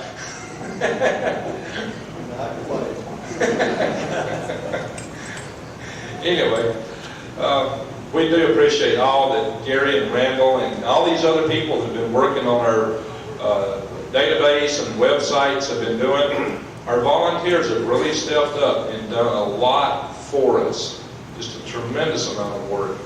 And we're very much in debt to your service. Thank you so much. Well, we're going to move on here with the program. And in the light of recognition, we've had a very good ISDC here, I feel like. The hut's been warm, hospitality, the food's been great, and so I really appreciate the service that we've got in those respects. So in recognition of that, I would like for Tom Koszoru to come up here and tell us who all the people are on his committee so that we can recognize them for all this wonderful work they've done. Tom?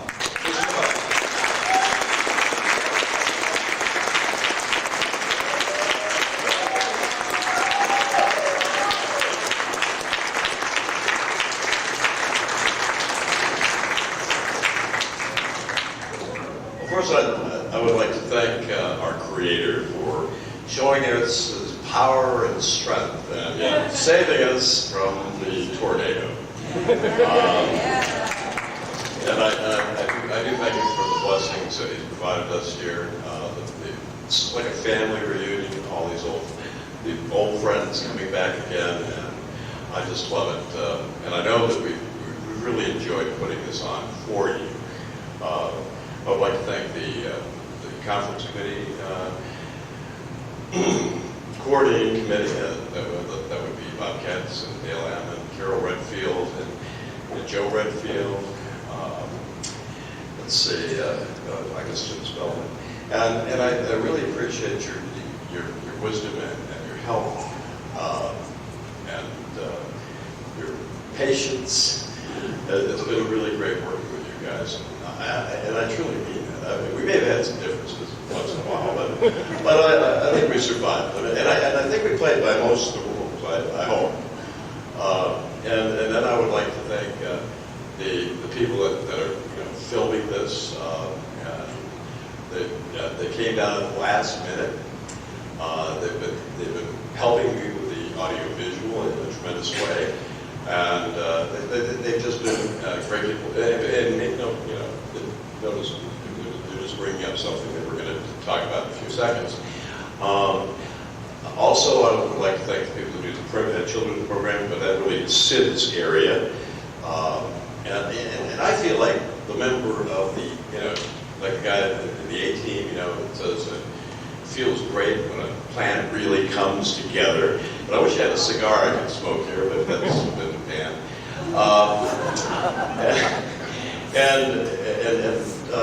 We have a great team, and I hope we're going to put to rest this myth that is going around that ISDC's killed the NSS chapter that hosts them.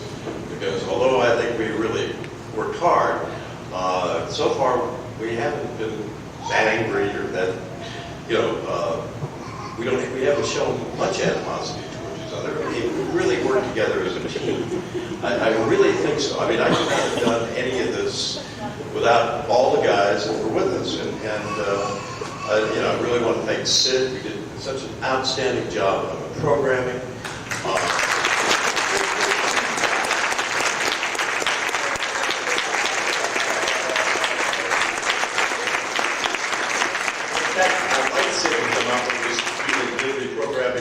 Chairs, because I can't really name them. I've been so busy, I have not really paid attention to programming.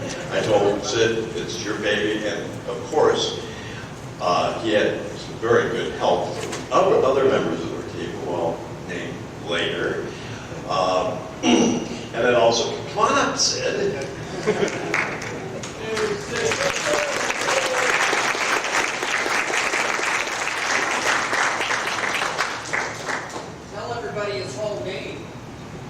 Oh, I'm sorry. This is Sid Henderson. I don't know. How many years? More than I guess about 20 years. It's been a long time. And Sid is a dear friend and a hard-working guy. And go ahead and just read your names. Okay. First of all, I would like to thank the exceptional work done by John Strickland in the pioneering space track.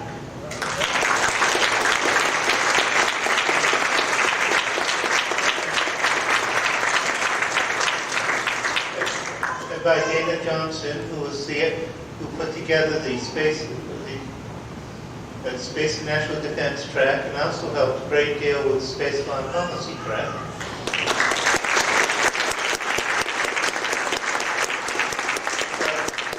It was chaired by Courtney Stan.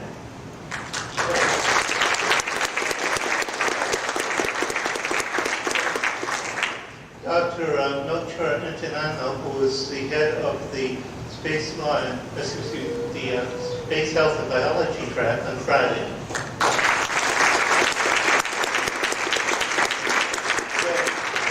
Jim Plaxco, who put together the Space Advocacy track.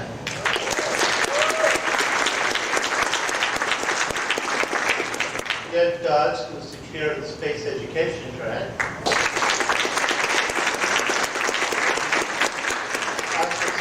Smith, who is the head of the Solar System Resources track.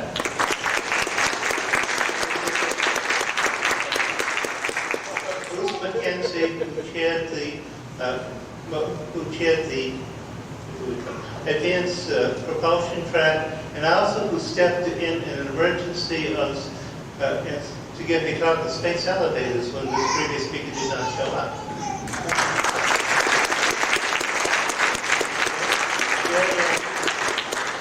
Dyson, who put together the Space Basics track.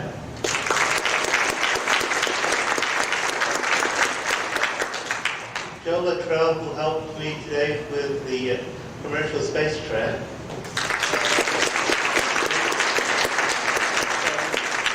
Brigadier General Ken McGill, who is the chair of the Spaceport Symposium, who's also the chairman of a side that is Oklahoma Space Industrial Development Authority.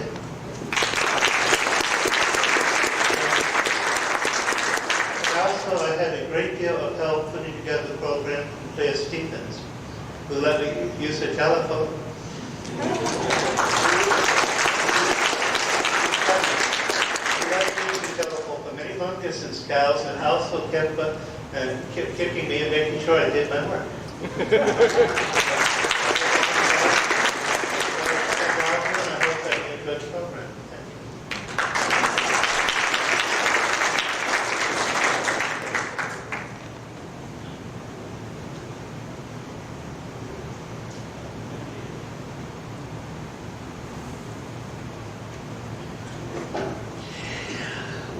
Well, I'd like to continue with our team. This is Sid. He did a tremendous job, and I really appreciate his help and everything. I'll tell you what, I just did not pay attention to programming. I just let him take care of it.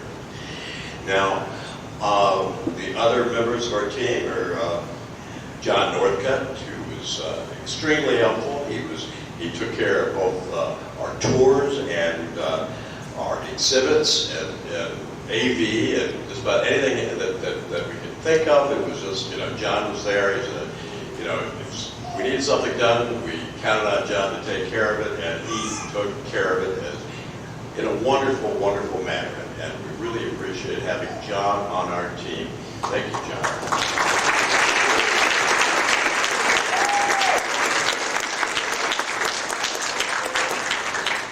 So we also, with a tremendous amount of appreciation, just unbelievable. This man has worked so hard. He's our treasurer, and he's kept all of our receipts. Hopefully he's going to keep our budget intact here at the very end. With our expenses and our revenues. And on top of that, he was Mr. Registration. Mr. Create this piece of literature, like our nice brochures, and printing our beautiful program books with the help of L.J. Stevens, Lieutenant Clara's daughter-in-law. And Tim, he sat out there and paid for every banquet, but he took care of registrations and people while they were eating. And I don't think he ate but 2 banquets the whole time. I'm just amazed at his dedication. Always there, we always count on him. He was our ace in the hole, and I really, really, really appreciate Dr. Kim Scott.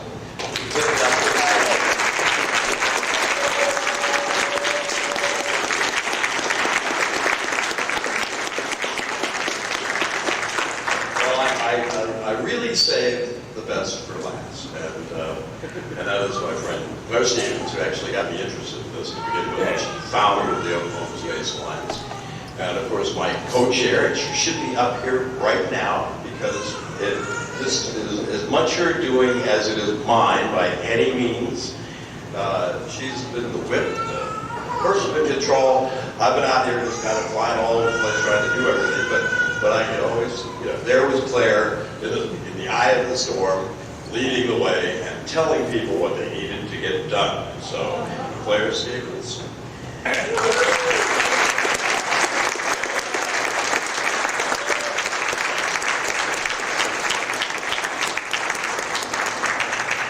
you very much. I do want to correct one little tiny error. Sid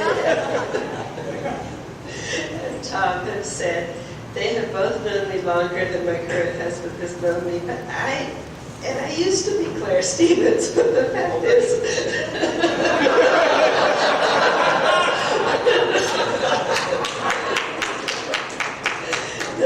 is, I'm now Claire McMurray, and I could not have done what I did without Cliff, who kept me on track, because I really needed to be kept on track.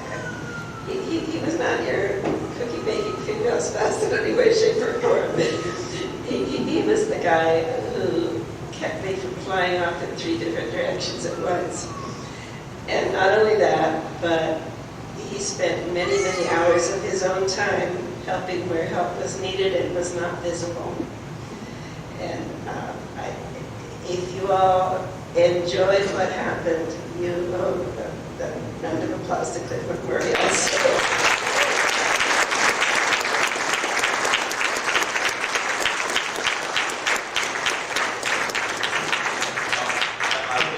I've got to ask Sid, do I sing or not? Now, this is your decision, and I need to find out. Well, we had technical adjustments to a good, I think, masterpiece. No, I'm sorry, guys, but you just didn't come through enough. And I have.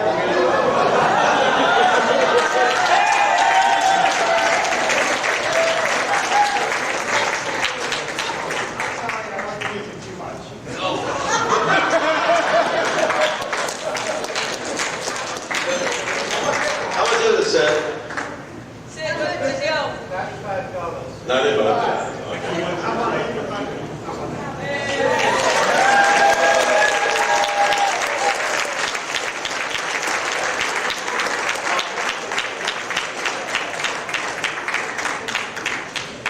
if anybody has forgotten, this is this fund that I want to create for children's projects in space, which I hope that we really kind of capitalize on.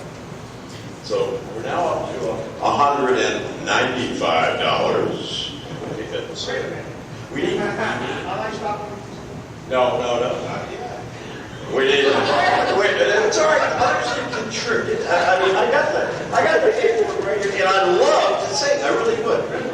No, okay. Now, so if anybody else wants to, stop this, we're up to $55. Is that correct, Sid?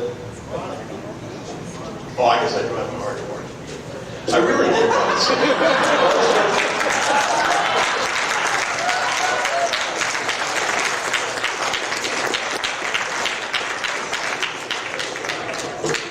Oh my God! Sid. Okay, well, I guess we can move on to other things.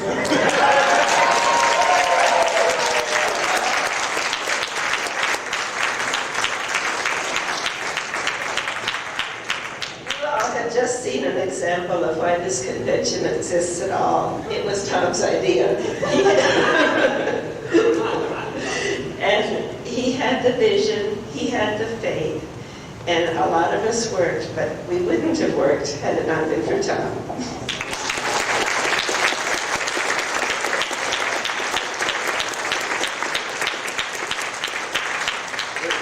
There is one more group I'd like to thank, and that is the people that work at the Clarion Hotel and Convention Center. They provided excellent meals, and I definitely will write a nice letter and suggest that they all get a nice raise. They do.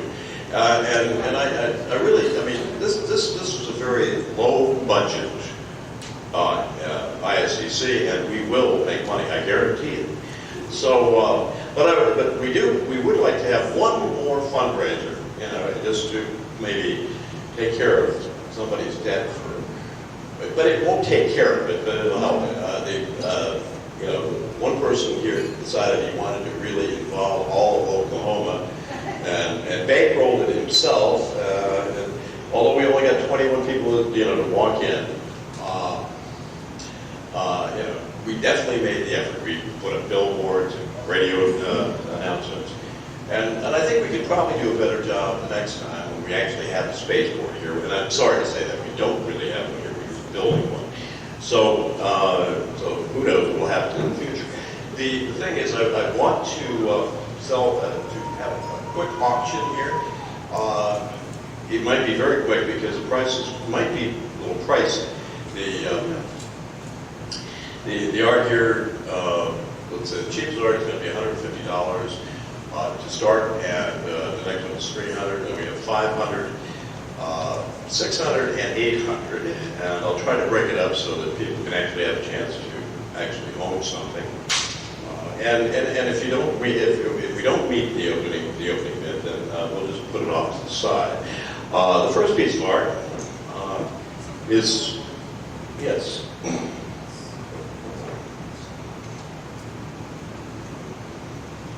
Tony. Hi, can you bring me that gavel, please?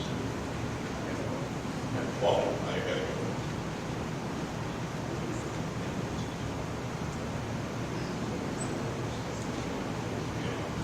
The name of this first piece of art by Tony Trammell, an excellent friend, an excellent artist, and pictures on several science fictions, not novels. The opening price is $300. And we'll increase that by $25 a bid. Anybody, would say, willing to risk $300 for this fine piece of art? Just say aye, raise your hand. It's a beautiful piece of art, and we will ship this art back to you wherever you're at. We'll take credit card or cash. $300 going once. Come on, guys. Okay, we have one bid for $300. Do I hear 325? 325. Let's see. Like I said, it's a great piece of art. I guess I hear no offers on this one other than $300. The bidding is going once,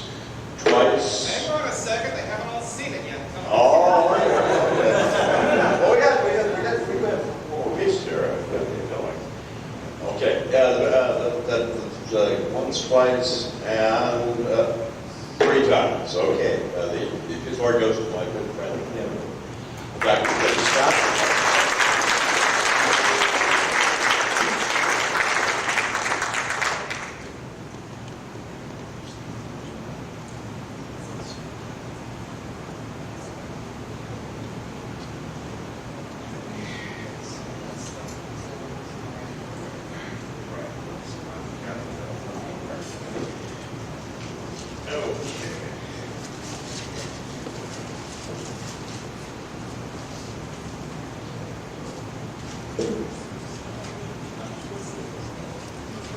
The name of this piece of art by Tony Trammell is Sea of Stars, and the bidding starts at $500. This is a rather unusual piece of art, and maybe we'll increase the bidding by $5 a bid. It's something that we will ship to you, and we will take cash, credit card, or check. And anyone that might be interested in this is going to help pay for some of the donated expenses of this ISDC. I would greatly appreciate anyone making an offering bid. If nobody is wishing to make an offering bid, we'll retire this from the offering. $500. This is our artist, Tony Trammell.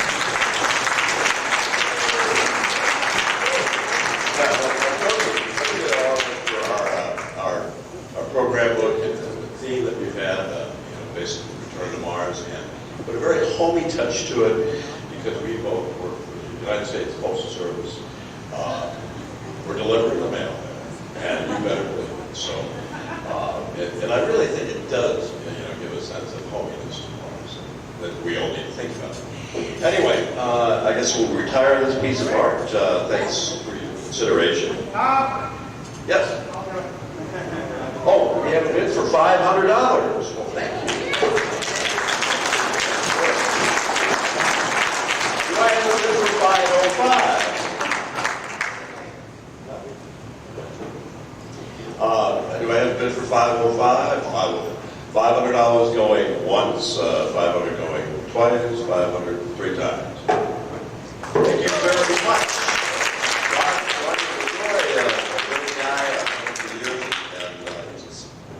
Really been wonderful to me. That's this is scored by David Lee Anderson. Yes, and it was an L5.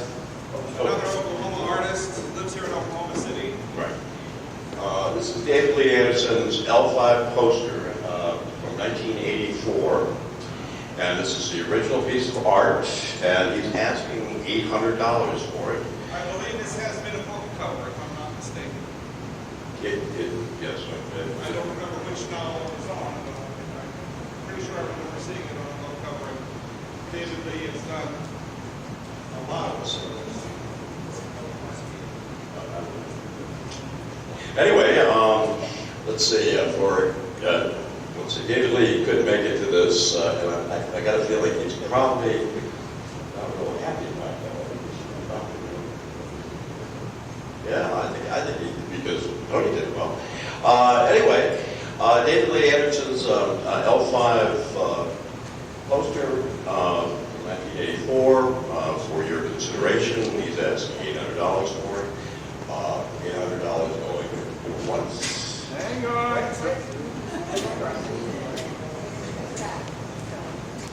Oh, yes, I want you to realize that 25% of all sales is going to the ISDC, 2004,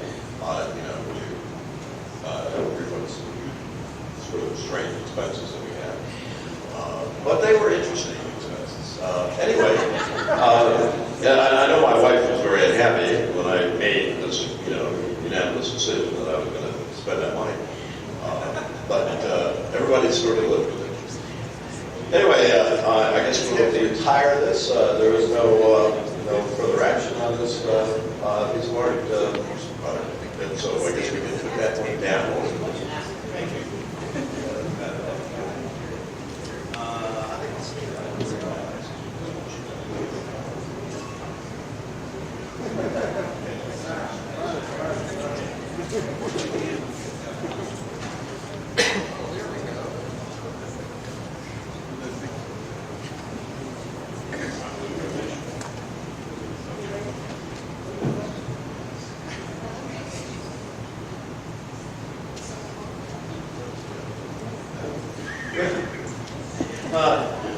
I just I thank my wife for putting up with all my shenanigans. And for supporting me, even when she thought I was completely insane. And she did. And she's really treated me great. This is Lunar Mission by David Lee Anderson.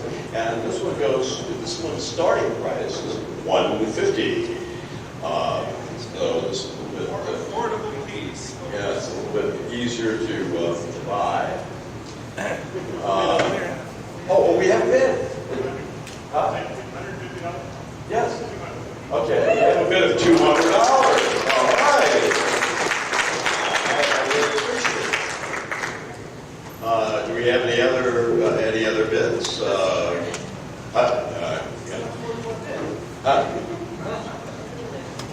don't hear any.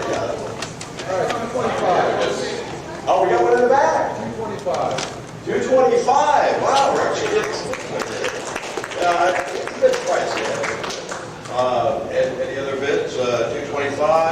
225 going. Hold off. Get back to the front. No, close it. I'm a little blind. I'm not the sharp-eyed, man I used to be. Huh? 250. We have 250 from Scott. 250 going once. 250 going twice. Well, Scott, you have purchased yourself a piece of art.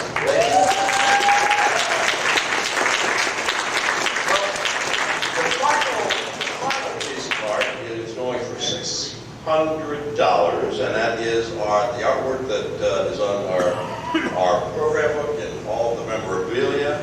That 600. And I would like Tony for Tony to carry this one around. Yeah. No, Tony, what is the title of this? Oh, it's Life on Mars. I should know this. I don't. And anyway, Tony he's worked on this piece of art over the past year. He's touched up and improved it. We've had to reshoot it several times. Anyway, we really have appreciated Tony's willingness to work with us. And an interesting story. 2 weeks ago, I was supposed to have told him, some things, and I kind of missed it. And so Tony, I told him we were going to have a meeting at the Clarion Hotel last week, and Tony remembered the Clarion Hotel down by the state government offices, but it doesn't really exist anymore. But he went down to that hotel, and he said, "Well, is there an International Space Development Conference coming here?" And they said, "No, we don't know anything about it."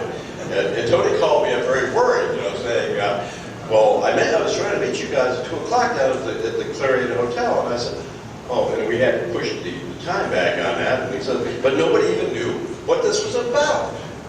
And it turned out to be, he was at the wrong place. So I said, "Okay, come on, Tony, we'll be down here in 3 more hours, so just come on down and we'll meet then." But we actually did it the next day. And he found out it was for real. So this one is for $600. I think we're going to see it. We have one bid from Carol. $600.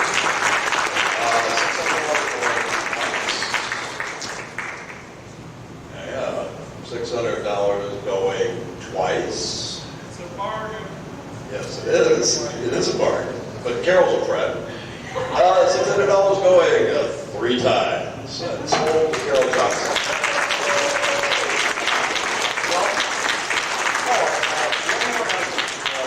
Back over to Greg, and that is that all past, present, and future chairs of ISDCs are to meet afterwards, after all the ceremonies are completed, for a picture that Scott will be doing of us.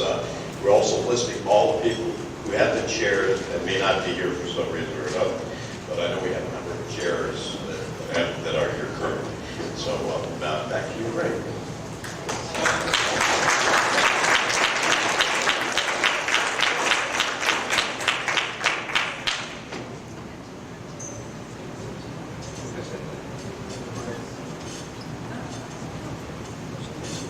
When you go without sleep for a long time, your brain goes mushy.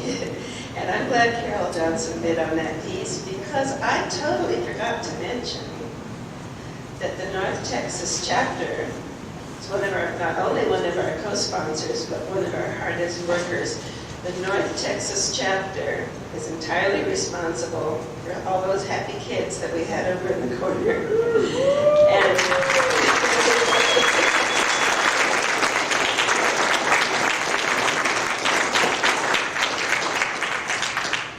And Carol Johnson held my hand a couple of times in the early programming stages when we were afraid we were never going to get an astronaut to come.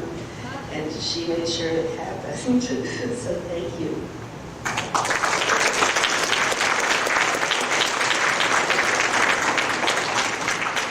Tom, you don't get out of here so fast. We got a little surprise for you. They all come up, please.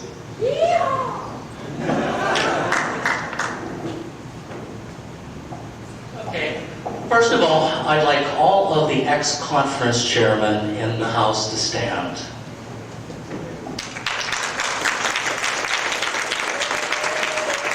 Okay?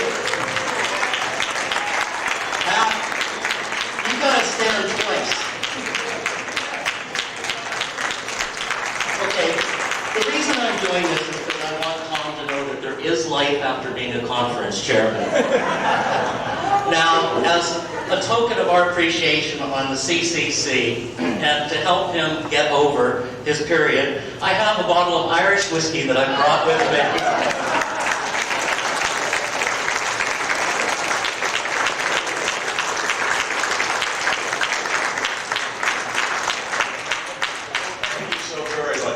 I will partake, and you're welcome to have a few with me. Anybody else too, just come on by. Thank you so very much.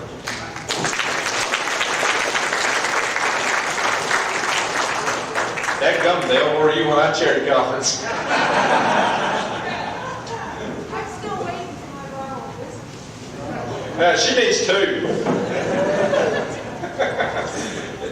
Now, some of us may know Pat Monteer is the brave soul who dared do it twice. Well, I was trying to be charitable. Anyway, having done it once, yeah. Anyway, well, we had a few other things that we needed to talk to. I wanted to give also, appreciation to the awards committee for all the work they did in developing all these awards, generating them, figuring out who would get them, planning all this stuff out. The awards committee is chaired by Dana Johnson, and she's done a lot of work. She wrote this big script. Now, ladies and gentlemen, I have not had time to think twice about anything. So if I didn't have this, they'll say, hey, we got some awards tonight, and that would have been about it. Here's one, and here's one. So I might look a little clunky read, but it really did help me quite a bit, because just needed to get through everything and keep the concentration and really express the kind of appreciation that each of these individuals deserve. And so I got to give credit to Dana for her work in writing that up.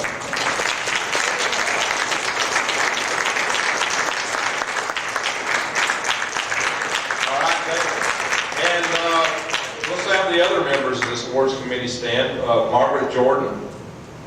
Where you at, Margaret? She's up. Oh, there she is. All right. Mark Hopkins. Larry Ahern. Alan Member. George Whitesides.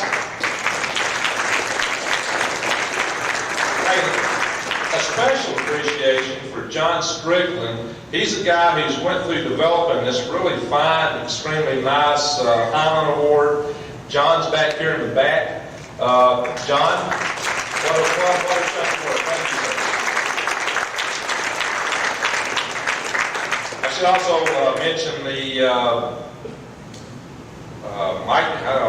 Michael Hall of Studio Foundry in Driftwood, Texas, who built the Heinlein cannon, and the Baker Founder and Foundry in Placerville, California, who made the Space Pioneer Awards. So these are very nice items, and we need to cover that.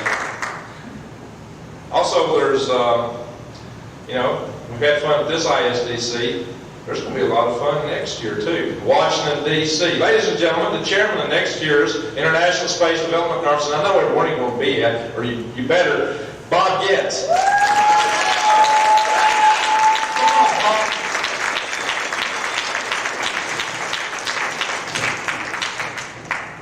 On your tables, you have registration forms for the ISDC next year because we want to make sure you have an opportunity to register before you leave. Because after you leave, the price goes up. We'll be talking about that in a little while. One thing I want to also make sure that you remember is you have an opportunity when you register to make a contribution to NSS through this registration form.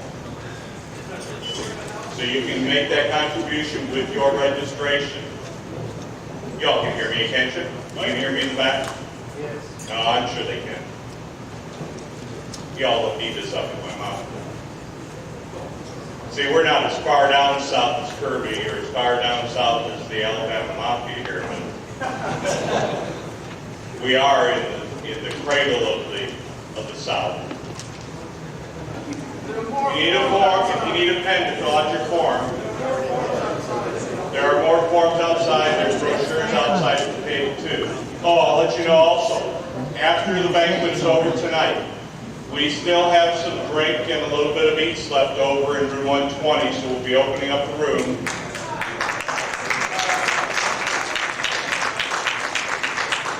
So for a continuation of the ISDC 2005 reception from last night, part 3, I guess, we'll be opening up immediately after the banquet here tonight until it's gone, or until it's the last person standing.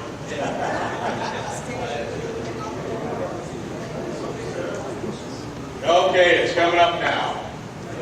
All right. Way to go, Sam. Okay. All right, we'd like to invite you to come to Washington, D.C., the capital region of the USA, for the 2005 ISDC. Hosted by BCL5 chapter of the National Space Society. In our nation's capital region, you're going to experience our nation's beginnings, next,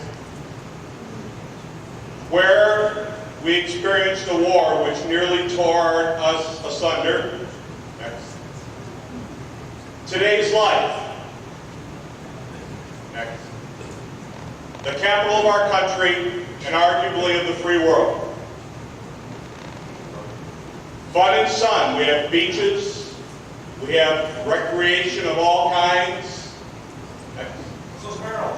We have 3 amusement parks within a 3-hour drive of Washington, D.C. We have the National Zoo and the pandas. Bring your kids. We have the beaches. We have everything within the Washington metropolitan area. Next. And looking towards space, we have the National Air and Space Museum, and just opened in December, we have the annex, the Udvar-Hazy Annex, the Udvar-Hazy Center, which has the Shuttle Enterprise, which has the Concorde, which has the Enola Gay, which has, you name it, it's in there. It's a huge facility. Beautiful. Next. Now, why should you come to Washington for ISDC 2005?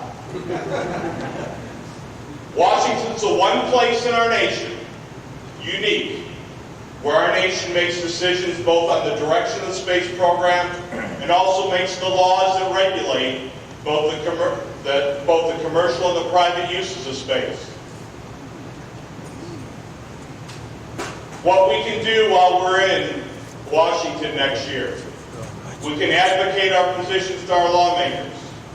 We can learn from our government leaders, from NASA, from industry, and from the scientific community. We can see the sights. we can see old friends and meet new friends, and we can have some fun. What will it cost? We're going to tell you it all right up front. Before you leave, and we'll even give you a little bit of extra time. So if you don't get it done before you leave here, on Tuesday, okay, on Tuesday you can fax it to headquarters or postmark it to headquarters. There won't be any grace after that. You can get the $75 rate for adults, $50 for seniors and students. After that, there's no excuses, no grace. It goes up $25.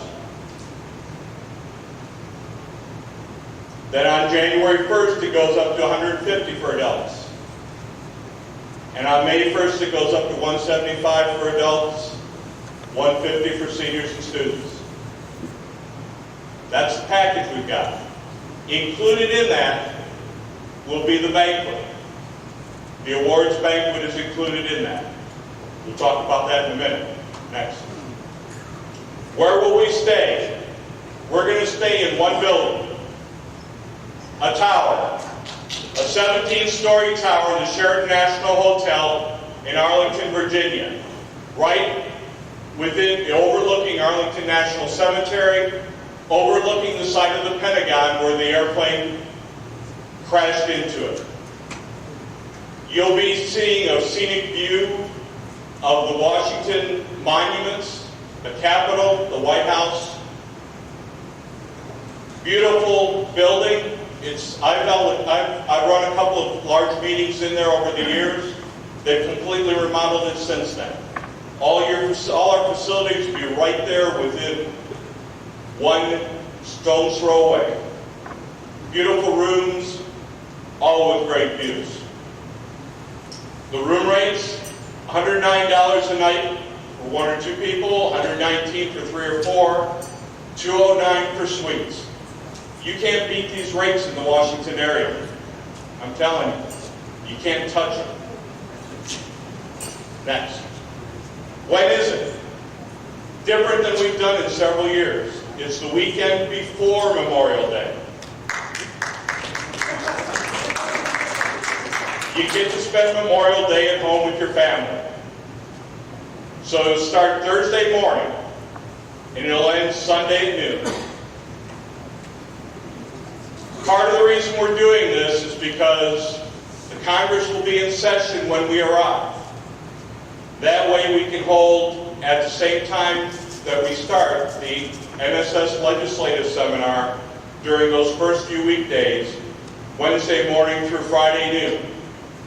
So that way we can attract those legislators after we've gone and lobbied them on the Hill. We can get them to come and talk to us. We want to make sure they come and talk to us. Next. Now this is something I want to caution you on. This is all still in the formative stages. But we have this vision of holding our Saturday night. Remember, we're going to be leaving Sunday afternoon. So we'll be having our awards gala Saturday night.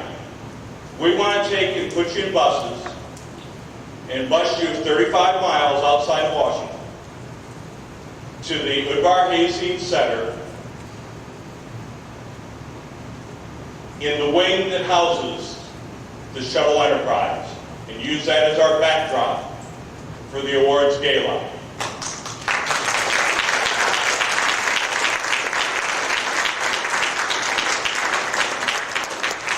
Now, I'm not going to promise you, because we've got some work to do to find some sponsors to make that happen, because it's not going to be cheap.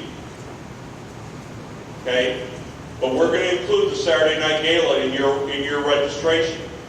That's why it costs a little bit more this year.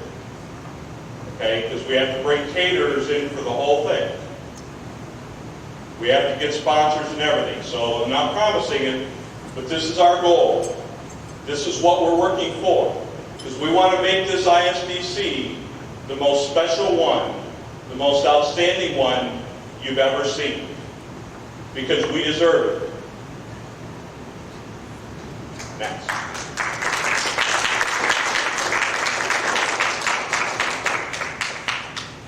Somebody who was recognized here earlier this evening is our website manager, Randall Sever.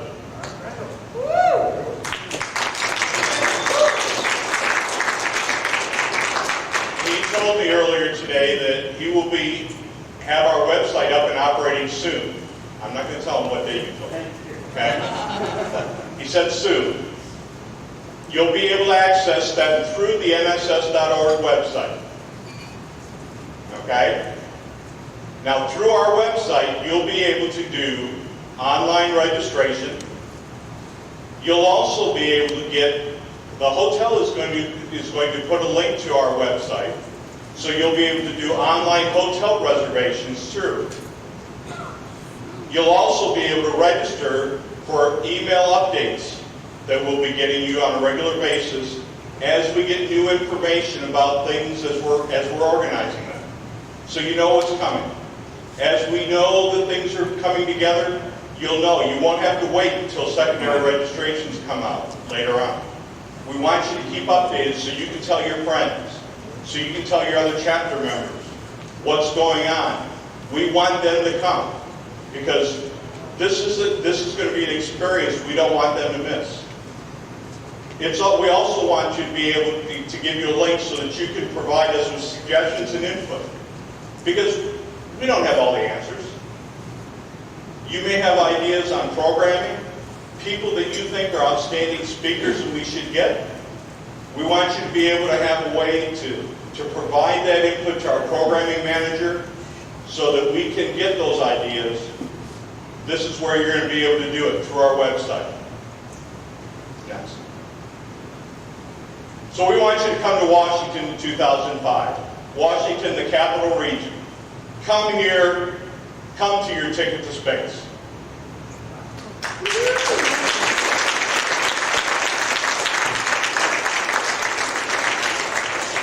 Now we're putting together an outstanding team that's going to help get you to Washington and put together what I think is going to be the best ISDC you've ever seen.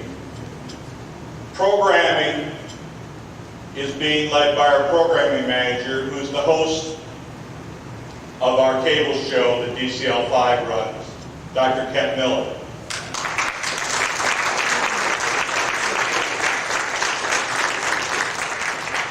Operations is being run by that guy who keeps those NORs going, Josh Powers.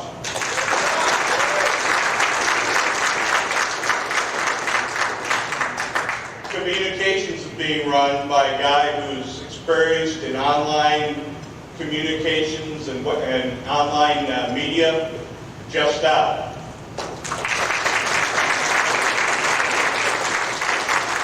And like I said, you can't get a better website guy than Randall Sever.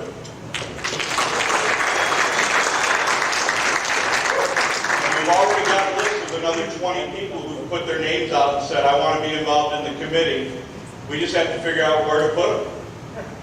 So we're putting that team together, finding the right places to meld the right team together to give you a great experience in Washington when you come.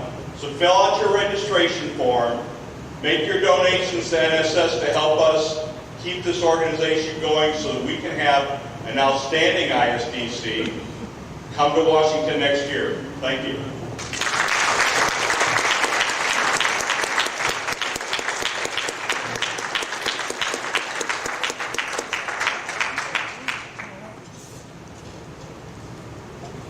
Thank you, Bob. Can I have some lights? Claire, I believe we have another little thing to be given out here, so Claire McMurray will come up here and present that. Thank you, Claire.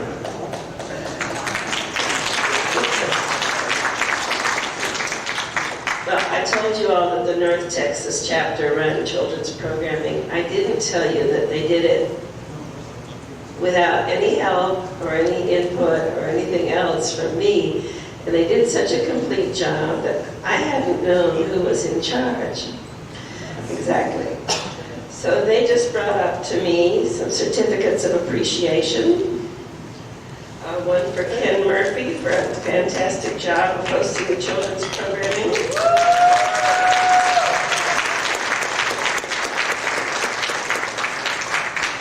Ken, if you'll come up and get one to Abigail Clemens for a fantastic job.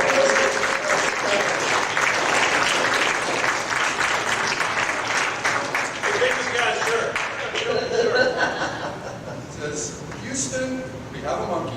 Is Abigail still there? Okay, let's see if she gets this. Thank you.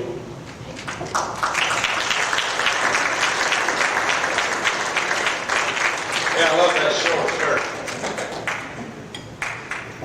Well, there's a couple of other events to discuss here a little bit. One, the board has decided to have a second board meeting this year. It's going to be in Huntsville, Alabama. Where's Ronnie? The 12th through the 14th, is that it, Ronnie? Okay, the 12th through the 14th of November in Huntsville, Alabama. And actually, we're going to put on a regional conference, and it'll be fun. So maybe you guys would all like to come down to that one too. I know you just can't wait to see us all again. So come on down. Anyway, we'll have a lot of rocket stuff there, so it'll be interesting. What, Ronnie? Possum soup for the banquet. Possum soup for the banquet. You get it? Man, can't be beat, man. Croquettes or hors d'oeuvres?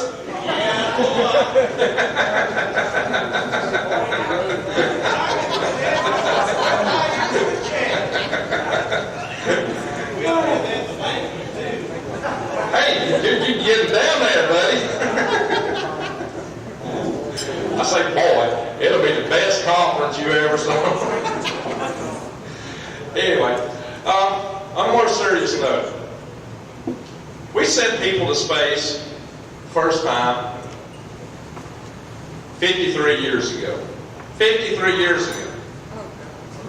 That's been a while. In the meantime, 43. All right, you're right. I'm thinking 50s. Boy, I'm getting ahead of myself here.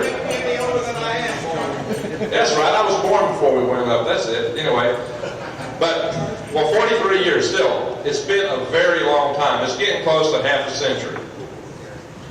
And we get a space station up, but it's kind of like a submarine. Well, submarines are great, but that's not Oklahoma City. It's not even Plymouth or Jamestown. We want to see something more going on. And we want to see it going on a whole lot faster. So we need to get active. And, it's not just what we want, it's what we have to do. Now, we all have in the back of our mind the knowledge, because we're in this, we know that eventually some rocket's going to come along and knock us out if we don't get around to it before that happens. Some of you may have read the piece I put in that Astro in the latest issue, which says, hey, our economy might go south and never come back to the point that we can do it, and that could happen a lot sooner. Something else to think about. We had lunch I believe it was Friday. Our new Canadian astronaut, Ken Money, was talking to us about some of the things people can do to each other if they don't have exploration or more hopeful aspirations to divert their attention to. And that was pretty sobering, especially when I have to think about and factor in the kind of technology that's becoming readily available to anybody, anywhere, at any time. And I have personal experience with that because maybe I can get this edition right. 7 years ago, our local chapter sent a rocket to the edge of space and got the Guinness Book of World Records, a HAL 5 project. That motor, which was actually the granddaddy of Bert Rutan's rocket motor. So we had a spinoff toward manned space flight from a chapter activity. But chapters can count, my friends. Believe that. But and also a group that a friend of mine, Kyle Moxon's with, CSX, just launched a rocket a few weeks ago that actually hit over 50 nautical miles. We finally have an amateur rocket built out of a garage that hit space. Yeah! That's good.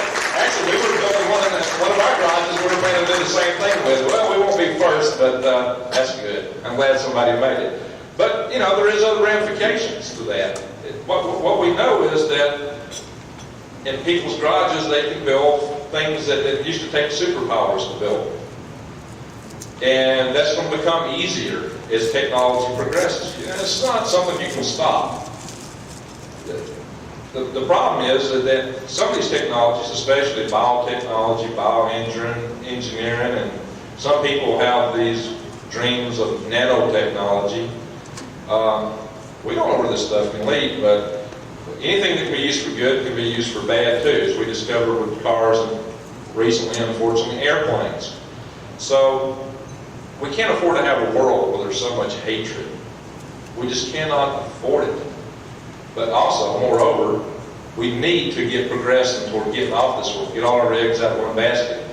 I don't think we can survive another 100 years unless we change this paradigm. Because the hatred out there in the world today is very intense. There's just too much of it. And when this kind of technology is available, it could lead to more trouble than we want to think about. So the message is, let's get moving. One, of course, let's do what we can get the hatred down. I understand the overview effect that Frank White used to write about in a book of that title, in fact, where the astronauts get in space and they see the beautiful, fragile Earth, transforms them. The more people get transformed and come back and preach that message, the better off we are. That may be the greatest, most important spin-off in space. Immeasurable. What's the product? Survival, peace. There's no money, there's no monetary value that you can put on that. So space could have the biggest spin-off that we could possibly imagine. But hey, we want to go. We want to live there. So what I'm saying is we can't wait around. We have to move. We got to get going. And the one group that has that dream, that has that vision, that understanding, you're looking at them. Look around you. You're it. You are it. I work in the aerospace industry. For most people I work with, it's a job. It's a neat job. It's a cool job, and they can understand it on the basis of technology. Well, we do a little this, we do a little that, and maybe we'll get a stickless frying pan. Well, my friends, we're not going up there just to get another stickless frying pan. We're going to change the universe. We're going because we want to survive, we want to explore, and we want to see people living and working out there in space. And it's you that's going to make that happen.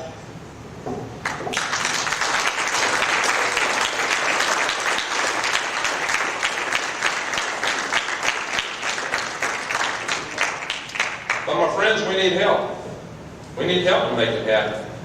And for one, we've got an organization here which is dedicated to that dream. We need your help to keep this organization together. Right now, we're needing to do fundraising. We need membership. So we need you guys to go out and tell other people about our dream, to spread the dream, but also to recruit them into our society. Donate to NSS. Encourage other people to know that. Donate. And be creative. Think up new ideas for how to help us in this process. Join our committees. We're forming a whole bunch of committees to do a lot of work, and we need a lot of foot soldiers. And I'm looking at a lot of them. So I know you guys. I know you can do it. So, Greg, tell them if they're interested, they just come over here. just come over there? Yes. What you got? We'll talk to them. We gotta get the next step. They're interested. All right. Well, I've got a couple things to tell them, but hey, Lorraine, right over here. She's got something for you to do right now. She's got a plan.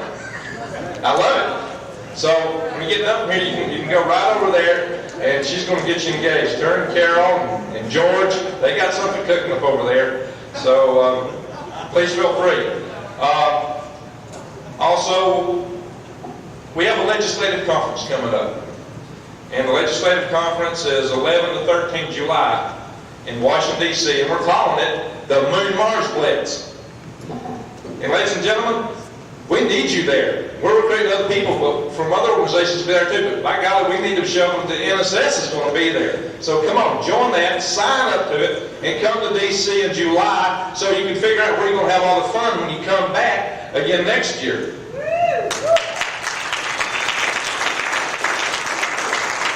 It's on the website. It was McMurray's idea, his brainchild, his baby. He thought this up, and he pushed it into happening, and it's happening, and it's a good thing. We're going to have briefing packages that we're going to produce, and so this material will also be made available to local chapters to take out and push around in their communities. Sounds like the natives are coming in after us here in a minute. Yeah, I'm almost done, but hey, what I want you to do is get involved, to get engaged, to join these activities. This is important. We only come together once a year, and we've got to get ourselves enthused, in gear, and in motion. So, dig up the websites, join these things, donate, recruit your friends, get involved in chapters. Now, let me ask, is there anybody in here that's not a member of NSS right now? Hey, we got one back there. Well, our treasurer, Joe Redfield, is sitting right up here. He'd be happy to take your membership. We've got our membership vice president and fundraising committee chairman, Jay Whitner, is right over here. Jay, raise your hand, stand up. And George Whitesides, he's ready to pull you in. He's sitting right over here. I know you've seen him up here on the podium. So, come on down. Is there anybody here that's not a member of the chapter? All right, you're just chickening it out. Please, get engaged. Do it. And, moreover, we've got our little engagement tonight for the promotion of the next ISDC in room 120. So, ladies and gentlemen, let's party!